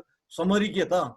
समरी र कन्क्लुजनहरू डिस्कसनहरू के हो त? समरी भनेको नर्मल्ली के हो भने तपाईँको फर्स्ट च्याप्टरदेखि तपाईँले त्यो बेलासम्मको के कुराहरू छ त्यसलाई एकदम समराइज, यो अब्जेक्टिभ्स यो थियो, मेथोडोलोजी यो थियो, यसरी एनालिसिस गर्यो, यो कुराहरू फाइन्डिङ निस्क्यो भन्ने कुरा समराइज गर्ने हो। त्यो चाहिँ समरी अलि बृहत हुन्छ, त्यो एब्स्ट्र्याक्ट भन्दा धेरै ठुलो हुन्छ। हामी सरले अहिले तीर्थ सरले भने जस्तो एक्जिक्युटिभ समरी चाहिँ त्यो एक्सन रिसर्चहरूमा हुन्छ, नर्मल्ली एकाडेमिक रिसर्चमा पनि देखिन्छ। तर अहिलेको प्याराडाइम सिफ्ट हेऱ्यो भने एक्सन रिसर्चमा एक्जिक्युटिभ समरी लेखिन्छ। तर हामीले दिएको समरी भनेको के हो भने तपाईँको यो स्टडीमा यो टाइटल, यो अब्जेक्टिभ, यो मेथोडोलोजी युज गरेर, यो टुल युज गरेर यो एनालिसिसबाट यो फाइन्डिङ निस्क्यो भनेर समरीमा हामी लेख्नुपर्छ एउटा। अनि कन्क्लुजनमा एउटा कुरा के हो भने विकास थोरै तपाईँको इन्टरप्रिटेसन चाहिँ हो, तर तपाईँले आफ्नो ल्याङ्ग्वेजबाट लेख्न थाल्नुभयो, आफ्नो चाहिँ मनमा लागेको कुराहरू लेख्न थाल्नुभयो भने कहिले के हुन्छ नि तपाईँको डाटाले एउटा कुरा भन्छ, तपाईँले अर्को कुरा अब्जर्भेसन लेख्नुभयो भने त्यो फेरि मान्दैन रिसर्चमा। रिसर्च भनेको is not a essay, research is not a philosophy, research is the fusion between the logic and philosophy भन्छ। लजिक तपाईँको डेटा बेसमै तपाईँले निस्केको डेटाको रिजल्टको आधारमा तपाईँले इन्टरप्रिटेसन चाहिँ गर्न पाउनुभयो। तर मनगणन्ते कुराहरू हुन्छन् नि, आफ्नो एकदम इमोसनल कुरा, आफ्नो ओपिनियन, आफ्नो भ्युजहरू चाहिँ यु क्यानट। त्यस कारणले नै तपाईँको त्यो फ्याक्ट फाइन्डिङ हो नि त रिसर्च भने। होइन भने त मलाई पनि लेख्न कि यस्तो हुनसक्छ भनेर फेरि तल गएर आफ्नै कल्पना गरेर आफ्नै हाइपोथेसिस सेट गरेर आफ्नै अब्जर्भेसनमा यस्तो र उस्तो भन्न थालियो भने के हुन्छ भने त्यसको भ्यालिडेसन हुँदैन, त्यसको जेनरेबिलिटी हुन्छ। त्यस कारणले यतिसम्म किन हामीले थ्योराइजेसन गर्नु पर्यो भन्दाखेरिमा तपाईँको फाइन्डिङ अरूको फाइन्डिङसँग कन्सिस्टेन्ट छ, इन्कन्सिस्टेन्ट छ, सिमिलर छैन भन्ने कुरा पनि कन्फाइन गर्नुपर्ने कारणले त्यही हो। त्यसैले तपाईँले त्यति बढी आउट अफ ट्र्याकमा चाहिँ नजानु होला, केही इन्टरप्रिटेसन चाहिँ पाइयो आफ्नो, यस्तो हुनसक्छ यो पनि हो कि भन्ने कुरा चाहिँ आफ्नो अब्जर्भेसन चाहिँ, तर त्यो अब्जर्भेसन पनि डेटा अनुरूप हुनु पर्यो कि। जस्तो अब यही क्याम्पसमा चाहिँ अहिले यही हाम्रो आज यसमा चाहिँ मैले एकजना मान्छे, एकजना मात्रै म्याडम देख्छु हो, एकजना मान्छे म्याडम देख्छु भन्ने हो भने यसको के हो त भन्नुहोस् त कारण? फाइन्डिङ यत्रो चाहिँ 39-40 जनामा चाहिँ अरू सबै मेल, एकजना female, this is a finding. के हो त कन्क्लुजन? अब यसमा त यस्तो भन्न सक्यौ, टिचिङ फिल्डमा कम हुनुहुन्छ त्यही कारण। एक्ज्याक्टली के हो त टिचिङ फिल्डमा उहाँहरूलाई पार्टिसिपेसन गराइएको छैन कि, इम्पावरिङ गराइएको छैन कि, अथवा के हो त भन्ने कुरा चाहिँ इन्क्लुजन चाहिँ थ्योरीले चाहिँ इन्क्लुजन भन्ने भन्छ चाहिँ मध्यबिन्दु क्याम्पसमा फ्याकल्टीको इन्क्लुजन रहन्छ भन्नु पर्यो। हेर्नु त कन्क्लुड त गर्न सक्यो नि त, बुझ्नुभयो नि होइन? हो त्यसलाई इन्टरप्रिटेसन गरे lack of inclusion, lack of empowerment, lack of participation होइन, थुप्रै पर्सपेक्टिभबाट हुन सक्छ कि। अब तर त्यो कुरा पनि ऊ एकजना सरले भन्नु तपाईले यो स्टडी गर्न खोज्दाखेरिमा तपाईका रिसर्च कन्स्ट्रक्टहरु रिसर्च आइटममा कतै परेको हुनुपर्छ फेरि कुराहरु। यदि त्यो रिसर्च आइटम भन्छ नि, रिसर्च आइटम भनेको क्वेशनयर हो, भेरिएबल भनेको मेन ढिक्का भयो। त्यो ढिक्कालाई अलिकति 3-4 वटा फेरि सानो ढिक्का हुन्छ, त्यो कन्स्ट्रक्ट भयो। त्यो कन्स्ट्रक्टलाई मेजर गर्नको लागि तपाईको चाहिँ एउटा कन्स्ट्रक्टलाई मेजर गर्नको लागि 6-7 वटा क्वेशनयर बनाउनुहुन्छ नि, त्यसलाई टेक्निकल ल्याङ्ग्वेजमा हामी आइटम भन्छौँ। हामी कुनै कार्यक्रमहरुको थेसिस चाहिँ गर्छौं अथवा त्यो रिसर्च गर्छौं सर हैन। अनि त्यो प्रोग्राममा आएको जुन फाइन्डिङ्स हुन्छ हजुरले अहिले भने बमोजिमको रिजल्टहरु आउँछ, त्यो रिजल्ट अनुसार केही पत्ता लागिसके पछाडी यो गर्नुपर्ने छ भनेर सुझावको रूपमा दिन्छौं नि सर, सजेसन भनेर। त्यसलाई चाहिँ हामी अब अहिले चाहिँ अब कसरी बुझ्ने सरको पर्सपेक्टिभ हो? अब यो कस्तो भने नि म्याम, नर्मल्ली अहिलेका कतिपय रिसर्च प्याराडाइमहरुमा रिकमेन्डेसनहरु गर्न नपाइने भने चाहिँ एक्सन रिसर्चमा तीर्थजी कहाँ जानुभयो, त्यो suggestion recommendation that is highly used in the action research, not academic. तपाईहरुले हेर्नुभयो भने हाम्रो अहिलेको एमबीएस को थेसिसको गाइडलाइन हेर्नुभयो भने त्यहाँ रिकमेन्डेसन देख्नुहुन्न होला छ। तर हामीले पहिला एमबीएस मा अथवा एमबीए गर्दाखेरिमा हामीले रिकमेन्डेसन बट्टाबट लेख्थ्यौं। तर के रहेछ भन्दा recommendation is for only action research. त्यसलाई सकिन्छ, त्यो इम्प्लिकेसनमा सकिन्छ म्याम। त्यसलाई हामीले कहाँनिर डिस्कसनमै अथवा इम्प्लिकेसनमै हामीले दिएको गाइडलाइन एमबीएस अथवा अरूमा हेर्नुभयो भने त्यसलाई तपाईले इम्प्लिकेसनमा राख्न सक्नुहुन्छ। यो कसको लागि त म्यानेजरको लागि, प्र्याक्टिसनरको लागि, एकाडेमिसियनको लागि इम्प्लिकेसन के भयो? रिभ्यूको काम गर्ने भयो तपाईको फाइन्डिङ, होइन र? हजुर हो सर। एकाडेमिसियनको लागि मैले गरेको स्टडीको इम्प्लिकेसन तपाईहरुलाई के भयो भन्दाखेरिमा तपाईहरुले त्यही एरियामा स्टडी गर्ने हो भने त्यो चाहिँ रिभ्यू हुने भयो ठुलो। मैले रिसर्च एभिन्यू ओपन गरिदिएको छु, रिसर्च डिरेक्सन दिएको छु, त्यो तपाईहरुलाई भयो। प्र्याक्टिसनरको लागि के भयो? मैले नेपालको बैंकिङ इन्डस्ट्रीमा रिसर्च गरेँ भने प्र्याक्टिसनरको लागि इम्प्लिकेसन के भयो भन्दा त्यो बैंकिङ इन्डस्ट्रीमा के गर्नुपर्छ भन्ने कुरा चाहिँ मैले त्यहाँनिर कन्क्लुजन उसमा चाहिँ यो कुरा देखियो, यो कुरामा उ गर्नुपर्छ भन्ने कुरा त्यो प्र्याक्टिसनरको लागि इम्प्लिकेसन भयो। पोलिसी मेकरको लागि के हुने भयो? जस्तो अहिले हामीले एउटा यो प्रदेशको चाहिँ रोजगार सृजना सम्बन्धी काम गरेका छौं, त्यो हाइली के को लागि हुन्छ भन्दा पोलिसी मेकरको लागि हुन्छ। मानव सरलाई मैले यो एमबीएस को डिजर्टेसन गाइडलाइन 19 छ नि सर, हो त्यसमा मैले थोरै के राख्नु मन लाग्यो भने पहिलाको र अहिलेकोमा मैले भेटेको जस्तै हामीले हेडिङ लेभल 1 2 3 4 5 छ। अहिले नम्बरिङ गर्दैनौँ, पहिला हामीले 1.1 1.1 यसरी नम्बरिङ गर्थ्यौँ, त्यो गर्दैन होइन सर? त्यो एउटा त्यो भेटे हैन एउटा। अनि हाम्रो हेडिङकै टाइटलै पनि फरक छ नि त, टाइटल सेन्टर गर्ने अथवा लेफ्ट एलाइन गर्ने त्यो छ, त्यो मैले हेरेको छु। अनि अर्को मेन फरक तपाईले हेर्नु भने डाटा एनालिसिस एन्ड प्रेजेन्टेसन भन्ने नै छैन अहिले, छैन। अनि त्यो भयो भने अर्को फन्ट साइज हाम्रो पहिला हेडिङ वाइज नै फरक पनि गर्ने गरिन्थ्यो थेसिसहरुमा। अहिले हामीले फन्ट साइज सबै 12 मै राख्ने भन्यो होइन सर? मैले बुझेको है सर, त्यसमा केही भए करेक्सन गरिदिनु होला। अनि अर्को टेबल नम्बर दिने क्रममा त्यो टेबल नम्बर, टेबलको नेम अब सोर्सलाई तल राख्ने, त्यो त मैले हेरेँ। अर्को पहिला हामीले जस्तै च्याप्टर 2 को टेबल हो भने 2 पोइन्ट अनि पहिलो टेबल 1 अनि 2.1 2.2 2.3 आफ्नो 3.1 गर्थ्यौं। फिगरलाई पनि त्यही गर्थ्यौं भने अहिले सिरियली 1 2 3 4 गरेर त्यसरी जाने हैन सर? त्यही हो नि मैले त्यही भने होला। अहिले सिरियली पनि 1 2 गरेर जुनसुकै च्याप्टरमा परोस्, तर तपाईको चाहिँ फिगर छ भने पनि सिरियली, च्याप्टर छ भने पनि सिरियली नै, त्यही नै दिया होला त्यो गाइडलाइनमा। हो त्यही भनेको छ। अनि अर्को मैले एउटा त्यहाँ मैले के भेटेँ भने सर, जस्तै हामीले पहिला हेडिङ लेभल 1 मा अल क्याप गर्थ्यौं पहिला थेसिस लेख्दा हैन सर? जस्तै च्याप्टर छ भने क्यापिटल लेटरमै च्याप्टर लेख्ने, इन्ट्रोडक्सन पनि क्यापिटल लेटर अल क्यापिटल गर्थ्यौं। अहिले त त्यो छैन। तर कुनैमा त्यही गाइडलाइनको पनि तल गएर कुनैमा च्याप्टर 1 भनेर सी मात्रै क्यापिटल अरु नर्मल भयो। त्यही गाइडलाइन भित्र अर्कोमा च्याप्टरमा गएर च्याप्टर 2 लेख्नु पर्यो भने फेरि च्याप्टर भन्ने फेरि क्यापिटल लेटर पनि छ के सर? हैन, त्यो त कन्सिस्टेन्सी हुनुपर्छ। त्यो तपाईको प्रिन्टिङ अथवा टाइपिङमा केही भयो होला, त्यस्तो छ भने हामीलाई अलिकति करेक्सन गर्नुस्। त्यो गाइडलाइनमा त्यस्तो भयो भने फेरि त्यसलाई चाहिँ के रहेछ हेर्न सकिन्छ। Management faculty and the director of School of Management for your outstanding presentation and sharing your idea about academic writing and the peer reviewed process.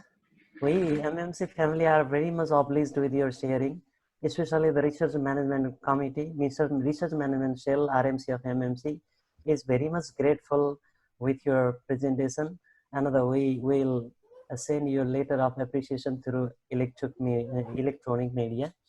Thank you, sir, very much for your sharing and sharing about the academic writing, as well as your experience about the research writing, how to publish academically, and how much we must be laborious to write academically.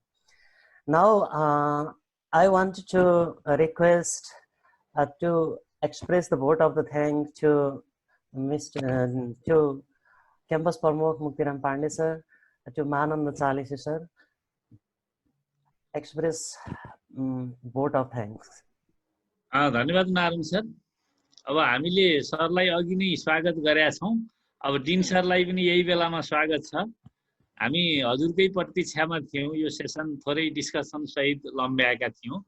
अब Mahananda doctor साहबले 1 घण्टा उहाँले आफ्नो presentation 1 घण्टा plus भयो होला, त्यसपछि केही चाहिँ ओपन डिस्कसन थियो। अहिले अब धेरै कुराहरू महानन्द सरले राखिसक्नु भएको छ र अब हामी त अरु बेला पनि अब मध्यबिन्दु क्याम्पस जिल्लाका समग्र क्याम्पसहरूको संस्थागत विकासमा सरको भूमिका छ र निरन्तर भइरहनेछ भन्ने हाम्रो अपेक्षा हो। अब डिन सरको पनि छँदैछ। अब विशेष गरेर महानन्द सर अब यही ठाउँको, हामी त बाहिरको भनेकै छैनौँ, हुँदा पनि हुनुहुन्न। अब हामीले मध्यबिन्दु क्याम्पसकै एउटा इलिमेन्टको रूपमा सरलाई चाहिँ ल्याछौँ र उहाँको गाइडलाइन सधैँभरि प्राप्त गर्नेछौँ।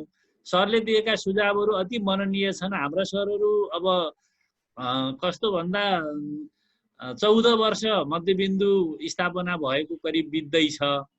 हामी 9 वर्षसम्म त आर्टिकल राइटिङमै गएन्छौँ सर, विद्यार्थी कलेक्सन गर्ने। यो पब्लिक क्याम्पसको फेरि छुट्टै कथा व्यथा पनि छ। अब आङ्गिक क्याम्पसमा शुद्ध आफ्नो अकाडेमिक काम गरेपछि हुने खालको क्याम्पसभित्र त्यो देखिन्छ भने हामीले त पहिला विद्यार्थीलाई कक्षा कोठामा ल्याउने, क्याम्पस गेटभित्र कसरी छिराउने, अनि त्यसपछि बल्ल पढाउने कुरा, त्यसपछि बल्ल रिसर्चको कुरा हुँदो रहेछ। पहिला क्वान्टिटी मेन्टेन गरेर क्वालिटी मेन्टेनतिर गर्ने यो बाध्यता पनि हाम्रो छ सर। 9 वर्षसम्म हामीले कुनै पनि जर्नल निकालेनौँ, कुनै पनि पब्लिकेसन गरेनौँ। अब 10औं वार्षिकोत्सवसम्म हामीले पहिलो जर्नल निकालेका हौँ र अहिले चाहिँ अब यो लगातार वर्षको एउटा कम्तीमा निकालेका छौँ। 6औं जर्नल चाहिँ हाम्रो अहिले प्रकाशन भयो। त्यसलाई सार्वजनिक फागुन 23 हो, गर्न पाइएन। 21 गते अप्रत्याशित रूपमा स्थगित गर्नु पर्यो कोरोनाको संक्रमणको सम्भावनालाई मध्यनजर राखेर प्रशासनले त्यही किसिमको निर्देशन जारी गर्यो। जे होस्, निरन्तर रूपमा हामीले वर्षको एउटा भए पनि प्रकाशन गरेका छौँ र हाम्रा सरहरूलाई सरले जुन जुन कुराहरू राख्नु भएको छ अलिकति इन्स्पायर गर्ने कुरामै हामी लाग्यौँ। अहिले अब नगरे साथीहरूलाई कस्तो खालको पनिसमेन्ट हुने त त्यो खालको कुरा जुन सरले सुझाव राख्नु भएको छ, पनिसमेन्टकै कुरामा पनि हामीले अलिकति जोड दिन पर्ने, अलिकति सरहरूलाई पनि थ्रेट गर्नुपर्ने। अब यही क्षेत्र मात्रै हाम्रो हो भन्दा पनि अरू विभिन्न क्षेत्रमा पनि सहभागी हुने भएको हुनाले यो गाउँमा बस्दाको एउटा त्यो समस्या पनि होला। त्यसो भएर पनि अकाडेमिक रिसर्चतिरै सरहरूको अलिकति माइन्ड कन्सन्ट्रेट नभएको पनि विगतमा थियो। त्यो कुरालाई पनि हामीले मध्यनजर राखेर अबका दिनहरूमा सरहरूलाई केही इन्सेन्टिभ समेत दिएर रिसर्च राइटिङमा र एमफिल पिएचडीमा समेत सहभागी गराउने हामीले प्रयास गरेका छौँ र यो पटक पहिलो पटक हामीले पेयर रिभ्यू जर्नल प्रकाशन गऱ्यौँ। अब आर्टिकल त अलि कम नै थियो। अब हजुरले भने जस्तै अब धेरै साथीहरूलाई सहभागी गराउन सकिया छैन। सबै फ्याकल्टीको अनिवार्य ग्रेड रोक्ने खालको पनि सरले सुझाव दिनुभयो। त्यो कुराले त मलाई त्यो काममा लाग्नलाई, म आफू त फेरि म्याथमेटिक्सको स्टुडेन्ट, अब डिन सरलाई थाहा छँदैछ। हजुर, हामी त थेसिस समेत नलेखिकन मास्टर्स गऱ्यौँ। रिसर्चको कुरा त म्याथमेटिक्समा एकदमै चाहिँ अब कमै हुन्छ। मलाई त अब थेसिसको कुरा पनि राम्रोसँग थाहा छैन रिसर्चतिर जाने हो भने। र फेरि म ठिक्क चाहिँ आफू अब त्यो अकाडेमिक राइटिङ रिसर्च राइटिङतिर जाने बेलामा पब्लिक क्याम्पसको नयाँ क्याम्पस खुलेर प्रशासनिक जिम्मा लियो। त्यो भएपछि अकाडेमिक कुरामा भन्दा पनि अब यो बिल्डिङ निर्माण, यसो ठेक्कापट्टा ठेकदार जस्तो त्यस्तो कुरामा म चाहिँ भौतिक निर्माणमा भनौँ न, अब इन्फ्रास्ट्रक्चर डेभलपमेन्टमै म लाग्ने बाध्यता भयो र टिचरहरूको अब यो म्यानेजरियल पाटोमा लागियो। त्यसो भएर पनि म यो कुरामा साक्षर मात्रै छु। तर हाम्रा सरहरूलाई त्यो कुरामा लगाउनका लागि मैले आफ्नो ठाउँबाट जे भूमिका निर्वाह गर्नुपर्ने हो त्यो आगामी दिनमा खेल्छु। किनभने मध्यबिन्दु अब यो क्षेत्रको एउटा सबैले स्वीकारेकै अवस्थामा एउटा नमुना शैक्षिक संस्थाको रूपमा विकसित भएको छ। यसलाई हेरेर अरू शैक्षिक संस्थाहरू पनि चल्न सक्ने अवस्था भएको हुनाले हामीले केही नगरे अब अरूले पनि नगर्ने सम्भावना भएको हुनाले पनि हामीले केही गर्नै पर्छ भन्ने कुरालाई जोडेर नै अब यस्तो हामीले डिस्कसन गर्दा यसले धेरै सरहरूलाई पनि काम गर्ने सन्दर्भमा इन्स्पायर गर्ला भन्ने हिसाबले हामीले यो कार्यक्रमको आयोजना गरेका हौँ। छोटो इन्फर्मेसनको आधारमा आएर हामीलाई चाहिँ अब आफ्नो विषयवस्तु प्रस्तुत गरेर अब एउटा फ्रेङ्कली सबै साथीहरूको डिस्कसनमा सहभागी अरू साथीहरू पनि हुनुभयो, सरले गराउनु भयो। त्यसका लागि अब स्कुल अफ म्यानेजमेन्ट युका director professor doctor Mahananda Chalise सरलाई म हार्दिक आभार क्याम्पसको तर्फबाट व्यक्त गर्न चाहन्छु। यहाँले दिनुभएका सुझावहरूलाई हामीले आगामी दिनमा ग्रहण गर्नेछौँ। अझै निरन्तर उहाँको मार्गनिर्देशनको मैले अपेक्षा गरेका छु। यति भनेर सरलाई चाहिँ हामी बिदा गऱ्यौँ। बस्न मिल्छ भने अब बसौँ, अब दिन सर पनि हुनुहुन्छ। अनि त्यस्तै किसिमले अब बैकुण्ठ सर बस्नुहुन्छ वीरेन्द्र क्याम्पसको प्राध्यापक। हामी त अब 8-9 वर्षसम्म कुमारवर्ती बहुमुखी क्याम्पसमा सहकार्य गर्ने समेत अवसर मैले पाएँ। म 54 सालमा आउँदा सरहरू त्यहाँ हुनुहुन्थ्यो। पछि चाहिँ अब त्रिभुवन विश्वविद्यालयमा नाम निस्किसकेपछि त्यता जानुभयो। सर पनि सहभागी हुनुभएको छ। मैले बैकुण्ठ सरलाई पनि धेरै धेरै धन्यवाद आभार व्यक्त गर्न चाहन्छु। अनि नवराज शर्मा सर, अब नीलकण्ठ बहुमुखी क्याम्पसको नवराज सर हुनुहुन्छ नि? नवराज सर हुनुहुन्छ होला हैन? सरहरूलाई बधाई छ। क्युए सर्टिफाइड कलेज आज सर्टिफिकेसनको सेरिमनी पनि थियो। अनलाइनबाट यो पहिलो अभ्यास युजिसीले गरेका थियो। अब सरलाई आज पाउनु भयो उहाँहरूले? आज पाउनुभयो 3टा क्याम्पसहरूले। 3टै अब पब्लिक क्याम्पसहरू नै थिए। म नीलकण्ठ बहुमुखी क्याम्पसको नवराज शर्मा सरलाई पनि बधाई सहित स्वागत र सहभागिताका लागि धन्यवाद ज्ञापन गर्न चाहन्छु। अब दिव्यज्योति बहुमुखी क्याम्पसको सहायक क्याम्पस प्रमुख सागर पाण्डे सर पनि जोडिनु भएको थियो अघि, अहिले हुनुहुन्छ हुनुहुँदैन। त्यसै किसिमले बोमलाल सर हुनुहुन्छ। उहाँहरू सरहरूलाई पनि म धन्यवाद दिन चाहन्छु। अरू पनि विभिन्न क्याम्पसबाट सहभागी हुने र हाम्रो क्याम्पसबाट सबै साथीहरूलाई धन्यवाद ज्ञापन गर्न चाहन्छु। दिव्यज्योतिबाट 4 जना छौं सर। अरू पनि हुन्छ 4 जना। सबैलाई स्वागत छ सर, धन्यवाद छ। अब महानन्द सरलाई अब विशेष मैले आभार व्यक्त गर्दै यहाँलाई बिदाई। Thank you. This webinar, I wanted to welcome our Professor Dr. Diliraj Sharma, the Dean of the Management Faculty, for his presentation. Over to you, Diliraj sir. पनि त्यो भन्ने त्यो माग्ने चलन छ। तर यो भित्र आउँदा पनि हामी के कुराहरूलाई त्यहाँ समेट्ने हो त भन्दा खास गरी 5वटा कुराहरूलाई हामीले यसमा समेट्छौँ। हेर्नुहोस् है, 200 वर्डमा एब्स्ट्र्याक्ट लेखन भनेको असाध्यै गहन कुरा हो। तपाईको राइटिङ स्ट्यान्डर्ड, तपाईको इन डेप्थ नलेज र तपाईको राइटिङको प्रोफेसनलिजम कहाँ देखिन्छ त भन्दा एब्स्ट्र्याक्टमा देखिन्छ। साथीहरूले धेरै आर्टिकल पढिसक्नु भएको छ।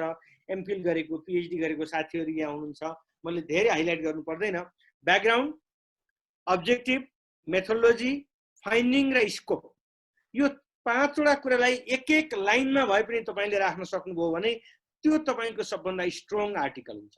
आर्टिकलको background, objective, methodology, findings and scope. हेर्नुहोस् त, एउटा तपाईको चाहिँ एउटा एब्स्ट्र्याक्टबाट तपाईको होलसेल आर्टिकलको सारा कुराहरू कहाँ हेर्ने त भन्दा 200 वर्डको एब्स्ट्र्याक्टमा हेर्ने।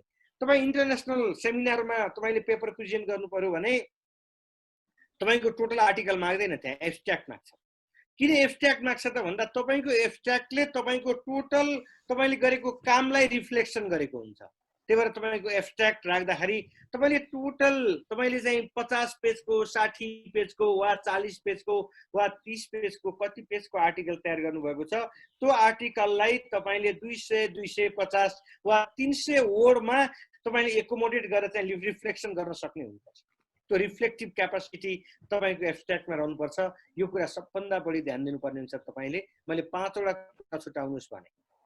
त्यसपछि अब अर्को पार्ट आउँछ, तपाईँ ब्याकग्राउन्डमा जानुहुन्छ। ब्याकग्राउन्ड लेख्दा धेरै साथीहरूको आर्टिकलहरूमा मैले के भेटाउँछु भने तपाईले व्हाट इज व्हाटबाट हामी सुरु गर्छौँ र त्यो कहाँ गएर अन्त्य गर्ने हो भन्ने कुराको पनि टुक्नु हुँदैन। त्यसकारण मैले एकदमै यहाँ चाहिँ साथीहरूलाई के भन्छु भने ब्याकग्राउन्ड लेख्दा जहिले पनि विथ रिफरेन्सिङ अथवा विथ साइटेसन, तपाईको प्रत्येक लाइन चाहिँ साइटेसनबाट सुरु गर्नुस् है लेख्दाखेरि। तपाईले आफ्नो कुरा लेख्ने होइन, तपाईले वर्किङ क्यापिटलको इम्पोर्टेन्स लेख्दै हुनुहुन्छ भने पनि त्यसलाई रिफरेन्सिङ गर्नुस्, कसले भनेको छ। तपाईले कुनै पनि कुरा डिभिडेन्ड पोलिसीको बारेमा लेख्दै हुनुहुन्छ, मार्केटिङको बारेमा लेख्दै हुनुहुन्छ, सोसियोलोजीको बारेमा आर्टिकल लेख्दै हुनुहुन्छ भने पनि तपाई 2 सेन्टेन्स पहिला साइटेसन गर्नुस् अनि 1 सेन्टेन्स तपाईको कुरा लेख्नुस्, अनि फेरि 2 सेन्टेन्स साइटेसन गर्नुस् अनि 1 सेन्टेन्स तपाईको कुरा लेख्नुस्। तपाईको आर्टिकल स्ट्रङ हुनको लागि तपाईको ब्याकग्राउन्डबाटै तपाईले कति रिफरेन्सिङ गर्नुभएको छ, कति साइटेसन गर्नुभएको छ, कति पढ्नु भएको छ भन्ने कुरा त्यहाँबाट सुरु हुन्छ। यहाँ हामी यो कथा लेखे जस्तो, एस्से लेखे जस्तो व्हाट इज व्हाट लेखेको छ, 2 पेज 3 पेज लेख्यो, ब्याकग्राउन्ड कहीँ एउटा पनि साइटेसन भेटिँदैन, आफ्ना गफ लागेको छ, डेफिनिसन लेखेको छ। अनि म साथीहरूलाई विनम्र अनुरोध के गर्छु भने साइटेसन गर्दा बुकको साइटेसन नगर्नुस् है। यो बेसिक बुकहरू हामीले पढेको रत्नमान डङ्गुलका बुक, अनि चाहिँ यो वेस्टर्न एन्ड बिरिङमका बुकहरू, अनि कोपल्यान्डका बुकहरू, अनि भ्यान हनका बुकहरू, हन गेनका बुकहरू अथवा सोसियोलोजीका बुकहरू, यो बुकहरू साइटेसन नगरौँ साथी हो। कहिले पनि साइटेसन गर्दा आर्टिकल मात्रै साइटेसन गरौँ, साइटेसन गर्दा प्रिभियस रिसर्च वर्कलाई मात्रै साइटेसन गरौँ है। जहिले पनि हामीले साइटेसनमा यो कुरा ध्यान दिनुस्। र अर्को पार्ट भनेको try to justify your study. तपाईको स्टडीको जस्टिफिकेसन के हो, तपाईले किन यो स्टडी गर्न खोज्नुभयो, तपाईको टपिक्समा तपाईले क्याश म्यानेजमेन्ट गर्न थाल्नुभयो भने what is the justification of your study on this topics. तपाईले टपिक्सलाई जस्टिफाई गर्ने कोसिस गर्नुस्, तपाईको यो स्टडीलाई जस्टिफाई गर्ने कोसिस गर्नुस् र यसको र्यासनालिटी के हो, यो कति र्यासनल छ अहिलेको कन्टेक्स्टमा। मैले अघि कन्टेक्चुअलाइजेसन भने नि, लाइक द्याट। यसको इम्पोर्टेन्स के हो, यसको र्यासनालिटी के हो, यो कुरालाई तपाईको 2 प्याराग्राफ वा 3 प्याराग्राफ नै तपाईले किन नलेख्ने हो। त्यसमा 3 प्याराग्राफ लेख्नुहुन्छ भने पनि तपाईको चाहिँ ब्याकग्राउन्ड र जस्टिफिकेसन असाध्यै बलियो गरी विथ साइटेसन तपाईको आएको हुनुपर्छ। हेर्नुस् त, राम्रो राम्रो आर्टिकल पढ्नुस् त, तपाईले एउटै सेन्टेन्स कम्प्लिट गर्दा 4वटा 5वटा 6वटा अथरको आर्टिकलहरूलाई साइटेसन गरेको हुन्छ। हेर्नु भएको छ नि सरले हैन। त्यसकारण हामीले जति सकिन्छ एकदम साइटेसनलाई चाहिँ ध्यान दिनुस् र ब्याकग्राउन्डलाई लिएर जानुस्।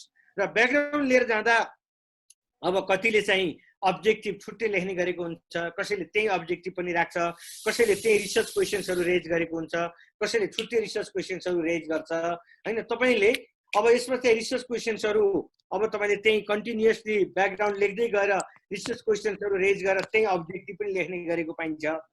कसैले स्टेटमेन्ट अफ द प्रब्लमलाई अलग्गै राखेर अनि रिसर्च क्वेसन्सको आधारमा तपाईले चाहिँ अब्जेक्टिभ लेखेको पनि पाइन्छ। तपाईले त्यो आफ्नो स्टाइल तपाईको के रहने हो, त्यो स्टाइलको आधारमा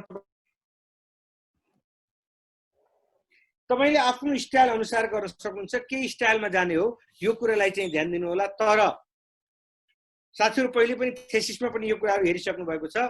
टपिक्स तपाईले राखिसकेपछि तपाईको रिसर्च क्वेशन्स र अब्जेक्टिभहरु त्यससँग चाहिँ रिलेभेन्ट गराउन चाहिँ नबिर्सनु होला। डाक्टरले भनिसक्नु भएको छ होला पक्कै पनि। तपाईको रिसर्च क्वेशन्सहरु रेज गर्ने हो भने पनि ब्याकग्राउन्ड लेख्दै गएर रिसर्च क्वेशन्स रेज गरेर अब्जेक्टिभ राख्दा पनि हुन्छ, वा तपाईले छुट्टै रिसर्च इश्युज भनेर राखेर अब्जेक्टिभ छुट्टै राख्दा पनि हुन्छ। आर्टिकलमा सबै कुराहरुको अलग अलगै तपाईले चाहिँ टपिक्स दिनुपर्छ भनेर चाहिँ फोर्स गर्न पनि सकिदैन, किनकि तपाईले धेरै आर्टिकल हेर्नुभयो भने धेरै आर्टिकलमा विभिन्न किसिमबाट लेखेको पनि हामीले पाउँछौं। तर तपाईले जुन रूपबाट लेखे पनि तपाईको रिसर्च प्रब्लमहरु अनि त्यो तपाईको अब्जेक्टिभहरुलाई तपाईले मिलाएर लिएर जानु होला र टपिकसँग तपाईको रिलेभेन्ट हुनु पर्यो। अर्को महत्त्वपूर्ण कुरा भनेको रिभ्यूमा छ।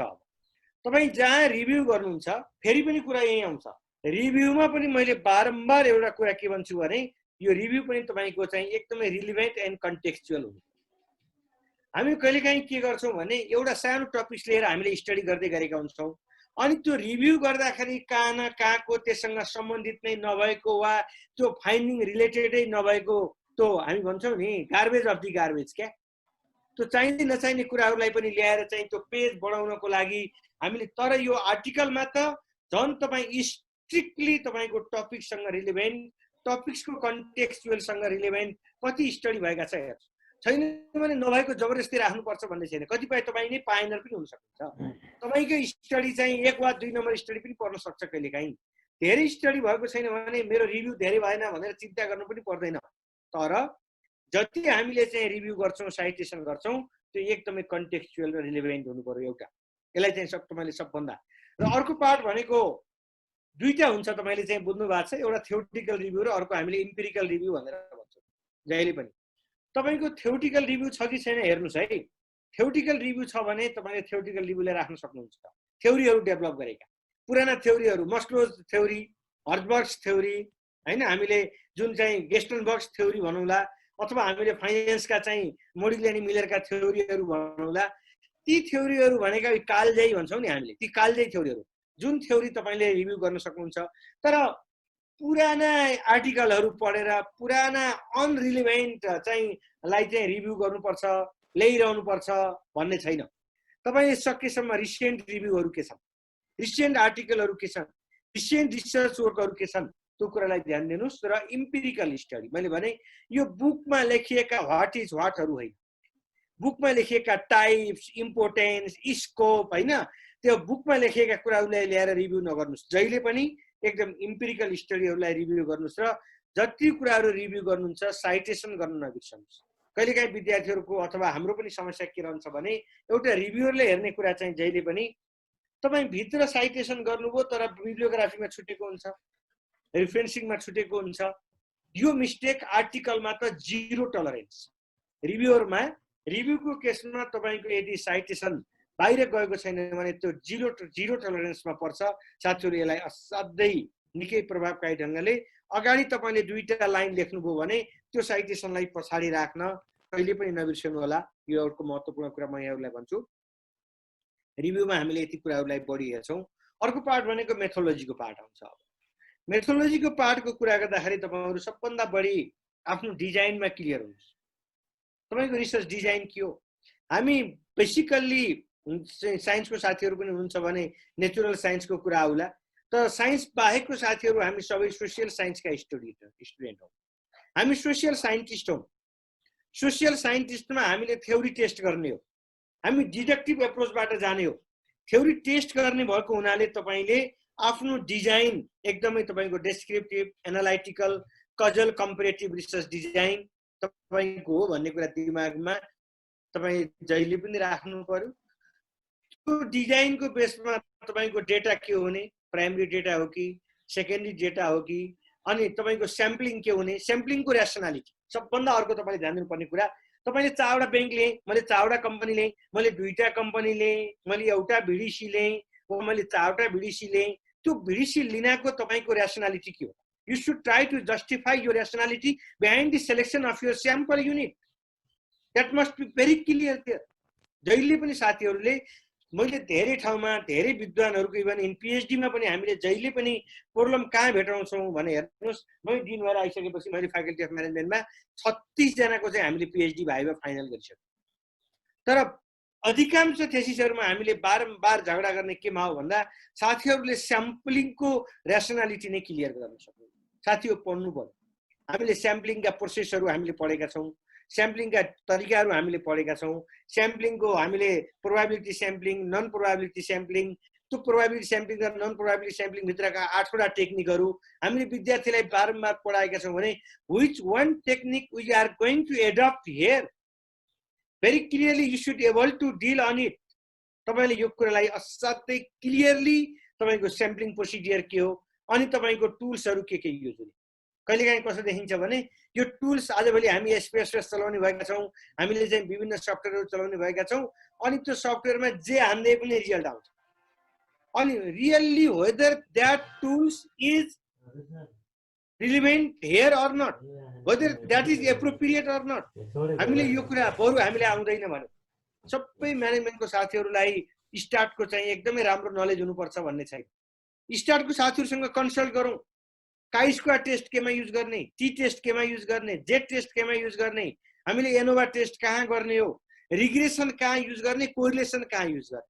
यो जबरजस्ती आजभोलि एउटा फेरि फोबिया चलेको छ क्या। आजभोलि फेरि साथीहरूलाई के भएको छ भने एकदम रिग्रेसन मोडल नभई हुँदैन, एकदम हाइपोथेसिस टेस्ट नभई हुँदैन।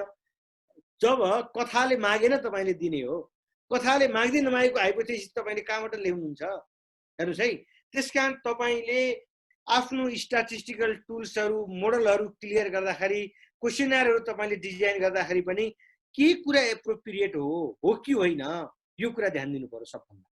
र अर्को पार्ट हामीले के देखेका हुन्छौँ भने तपाईँ क्वेसनर तयार गर्नुहुन्छ, क्वेसनर तपाईँको छ, क्वेसनरको बेसमा तपाईँ एनालाइसिस पनि गर्नुहुन्छ, तर तपाईँको क्वेसनर र अब्जेक्टिभको बिचमा तालमेल मिल्यो कि मिलेन, यो कुरालाई पनि हामीले कहिलेकाहीँ बिर्सन्छौँ क्या। त्यो क्वेसनर हामीले तयार गर्दा हाम्रो टपिक्सको अब्जेक्टिभ क्वेसनरले अब डिमान्ड गर्न सक्यो कि सकेन, यो कुरालाई ध्यान दिनुपर्छ। त्यही भएर हामीले बारम्बार के भन्छौँ भने सकेसम्म टेस्टेड क्वेसनरहरू हेरौँ है। इन्टरनेसनल आर्टिकलहरूमा तयार पारेका चाहिँ क्वेसनरहरू के छन्, टेस्टेड क्वेसनरहरू हुन् कि होइनन्, यो कुरालाई साथीहरूले असाध्यै ध्यान दिनु पर्यो। र जुन मोडल तपाईँले प्रयोग गर्नुहुन्छ आर्टिकल लेख्दाखेरि तपाईँले तयार गर्ने रिग्रेसन मोडलहरू कुन आर्टिकलबाट, अगाडिको कुन रिभ्यूबाट, कुन बेसमा तपाईँले त्यो मोडल राख्नु भएको त्यो लेख्न बिर्सनु भयो। यो धेरै ल्याकिङ यहाँ भेटिन्छ। अब हामीले चाहिँ आजभोलि के छ भने डिपेन्डेन्ट भेरिएबल लेखिसकेपछि हामीलाई थाहा छ नि त, अनि इक्वल टु भन्यौँ, अनि चाहिँ बेटा 1 बेटा 2 बेटा 3 बेटा 4 गर्दै जान्छौँ।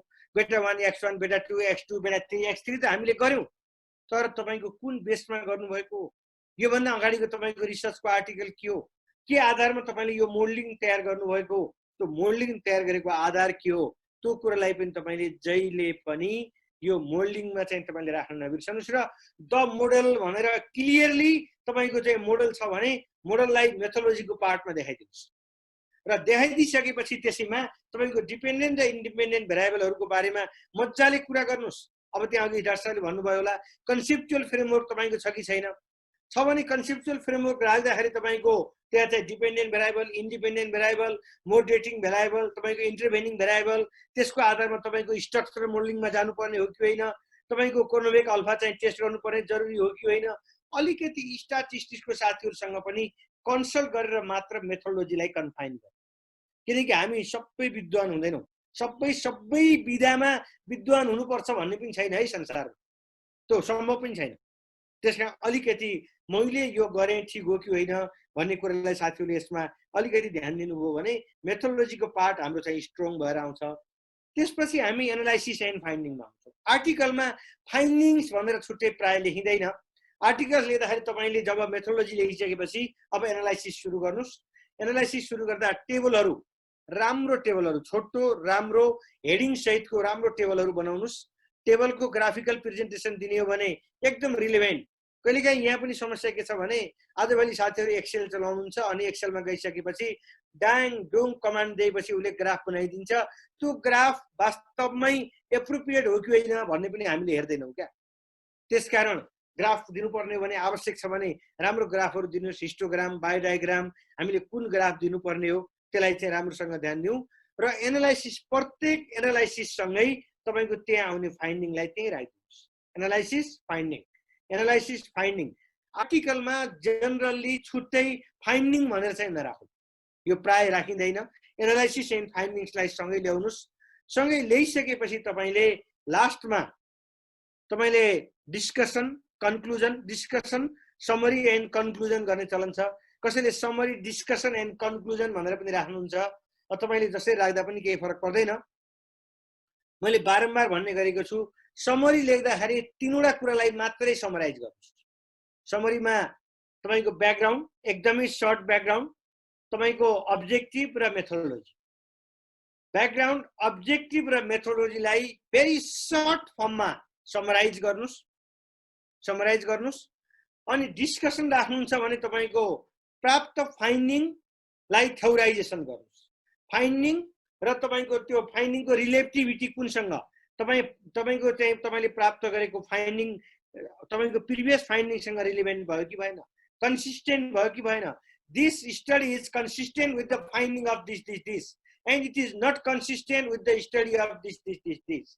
हामीले जहिले पनि यदि डिस्कसन राख्ने हो भने डिस्कसनमा हामीले कन्सिस्टेन्ट छ कि छैन, प्रिभियस आर्टिकलसँग, प्रिभियस रिसर्चसँग you should able to theorize your finding. यो कुरालाई तपाईँले कहिले नबिर्सनुहोस्। अब कसैले डिस्कसन राख्नुहुन्न, डिस्कसन राख्नुहुन्न भने समरी एन्ड कन्क्लुजन गरिन्छ र कन्क्लुजनमा थ्योराइजेसन गर्छ। कन्क्लुजनमा नै तपाईँको प्रिभियस फाइन्डिङलाई तपाईँको रिलेभेन्ट छ कि छैन, तपाईँको कन्सिस्टेन्ट छ कि छैन भनेर तपाईँले त्यहाँ थ्योराइजेसन गर्न सक्नुहुन्छ। त्यसकारण समरी, डिस्कसन एन्ड कन्क्लुजन, र यदि तपाईँले डिस्कसन राख्नुभएको छ भने कन्क्लुजन राख्ने बेलामा conclusion is the definition of finding. जहिले पनि conclusion is the meaning of finding.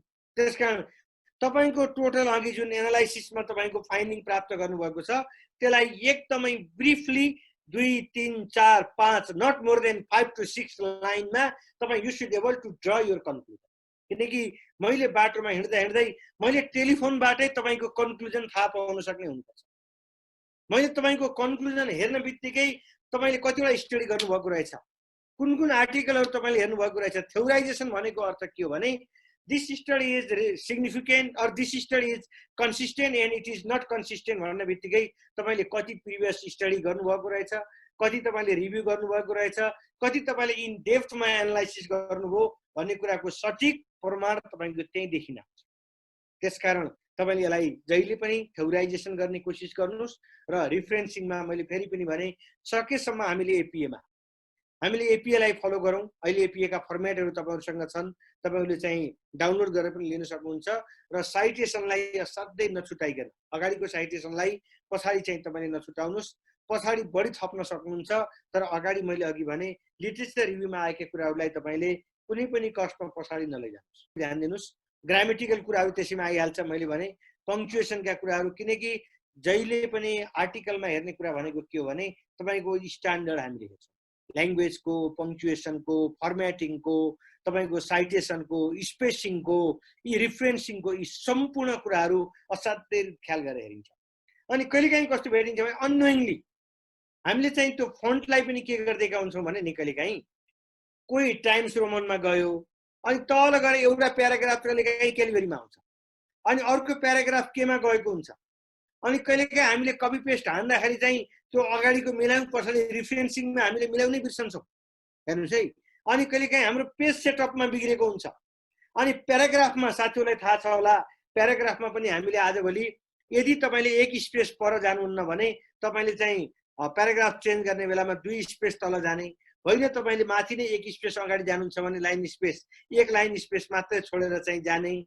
यी कतिपय प्राविधिक कुराहरू छन्। अनि माथिको हेडिङ, त्यसपछि तपाईँको सब हेडिङ, अनि तपाईँको राइटअपका फन्टहरू जस्तो 14, 13, 12 भन्छौँ हामीले, ती फन्टहरू मिलाउने कुराहरू, अनि स्पेसको कुराहरू। हामी कहिलेकाहीँ अननोइङली के हुन्छ भने कमा दिने बेलामा 1 स्पेस हानेर पर कमा पुगेको हुन्छ। हेर्नुहोस् है, अनि 1 स्पेस हानेर फुल स्टप पर भागेको हुन्छ, वा त्यो वर्डसँगै फुल स्टप जोडिएको हुन्छ। हामीले यस्ता कुराहरू, यो टेक्निकल कुराहरूलाई पनि साथीहरूले असाध्यै राम्रोसँग चाहिँ ध्यान दिनु होला भन्ने म अनुरोध गर्न चाहन्छु। यो प्राविधिक कुराहरू मैले राखेँ र वास्तवमा यसलाई अघि मुक्ति सरले पनि भन्नुभएको छ, फेरि पनि प्राविधिक कुराहरू हेरौँला। तपाईँहरूको आर्टिकलहरू लेख्नुहोस्, हामीसँग भएको मेन पावर हामीसँग छ, हामीले सहयोग गरेका पनि छौँ, अझै सहयोग गरौँला। गर्दै जाँदाखेरि चाहिँ राम्रो हुने। A privilege to have such an academic personality. We extend our hearty vote of thanks to Professor Sharma, who blessed us with your presence and took our valuable time of your busy schedule.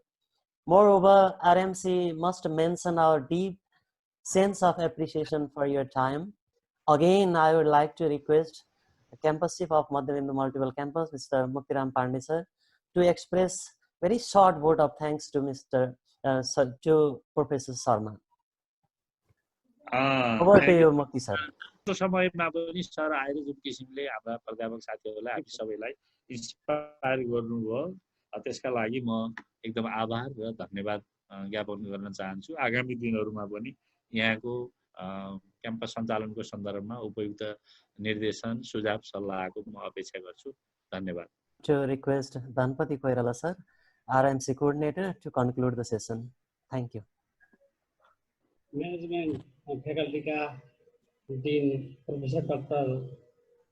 Giriraj Sharma sir, Madhya campus का campus chief Muktiram Pandey sir, सहायक campus प्रमुख द्वय नरेशमान गिरी र Dr. Vishnu Prasad Lamsal sir, आगन्तुकका रूपमा पाल्नुभएका वैकुण्ठ विशाल sir, बुमलाल sir, सागर sir पनि देखेका थिएँ मैले, सुवेदी सर लगायत आगन्तुक र हाम्रै क्याम्पसका रिसर्चप्रति आफ्नो लगाव प्रस्तुत गर्नुहुने सम्पूर्ण विद्वत्वर्गमा म हार्दिक आभार व्यक्त गर्न चाहन्छु। सबभन्दा अहिले नारायण सर हामीबाट अलगिनु भएको छ, उहाँलाई पनि म यहाँ सम्झन चाहन्छु र सम्मान प्रकट गर्न चाहन्छु। उहाँले हामीलाई प्राविधिक विषयमा धेरै जानकारी गराउनु भयो, धेरै प्राविधिक कुराहरूबारे दीक्षित तुल्याउनु भयो। त्यसका निम्ति म उहाँप्रति हार्दिक आभार व्यक्त गर्न चाहन्छु र गिरिराज सरले पनि हामीलाई आवश्यक राग प्रदान गरेर जुन गुण लगाउनु भएको छ त्यो गुण हामीले दिन सक्दैनौँ। त्यो स्वयं मुक्तिराम पाण्डे सरले पनि बताइसक्नु भएको छ। तथापि हाम्रो आरएमसीले जब जब यहाँहरूलाई सम्बोधन आह्वान गरेको छ, त्यो आह्वान गर्दा यहाँहरू उपस्थित अनुपस्थित रहेर भए पनि विभिन्न माध्यमबाट सदा सहयोग गर्नुभएको छ। चाहे त्यो पियर रिभ्यू गराउने क्रममा होस्, चाहे अरू नै कुनै क्रममा पनि होस्, यहाँहरूले जुन भूमिका हाम्रा निम्ति खेल्नु भएको छ त्यो भूमिकाले नै हो हाम्रो यो क्याम्पस त्यो उचाइमा पुगेको, हाम्रो यो फ्याकल्टी त्यो उचाइमा पुगेको। समग्र क्याम्पसको यो उचाइमा दुई व्यक्तित्वको अत्यन्त सराहनीय भूमिका छ। त्यसप्रति हामी सदा क्याम्पस नमन गर्न चाहन्छ। त्यसमा पनि अझ यो आरएमसी विशेष रूपमा आभार व्यक्त गर्न चाहन्छ। यहाँहरूको त्यो अत्यन्त हार्दिकतापूर्वक गर्नुभएको सहयोग र श्रद्धाले नै हामीले अझ काम गर्न अवसर मिलेको छ। हामी अझ हौसला पाएका छौँ र हौसलाप्रद बनेका छौँ। तसर्थ यहाँहरूको जुन सहयोग र सद्भाव छ यो आगामी दिनमा पनि रहनेछ भन्ने आशा र अपेक्षा राखेको छु पनि व्यक्त गर्नुभएको छ। त्यसप्रति म क्याम्पस प्रशासनलाई पनि हार्दिक नमन गर्दै यहाँसम्म उपस्थित भएकोमा मित्र सबैलाई पुनः धन्यवाद टक्राउँदै यो रात्रिकालीन पुनः अभिवादन सहित म यो कार्यक्रमलाई यहीँ बिट मार्न चाहन्छु। जय साहित्य, जय रिसर्च, जय मुक्तिबिन्दु, जय सबै इज्जत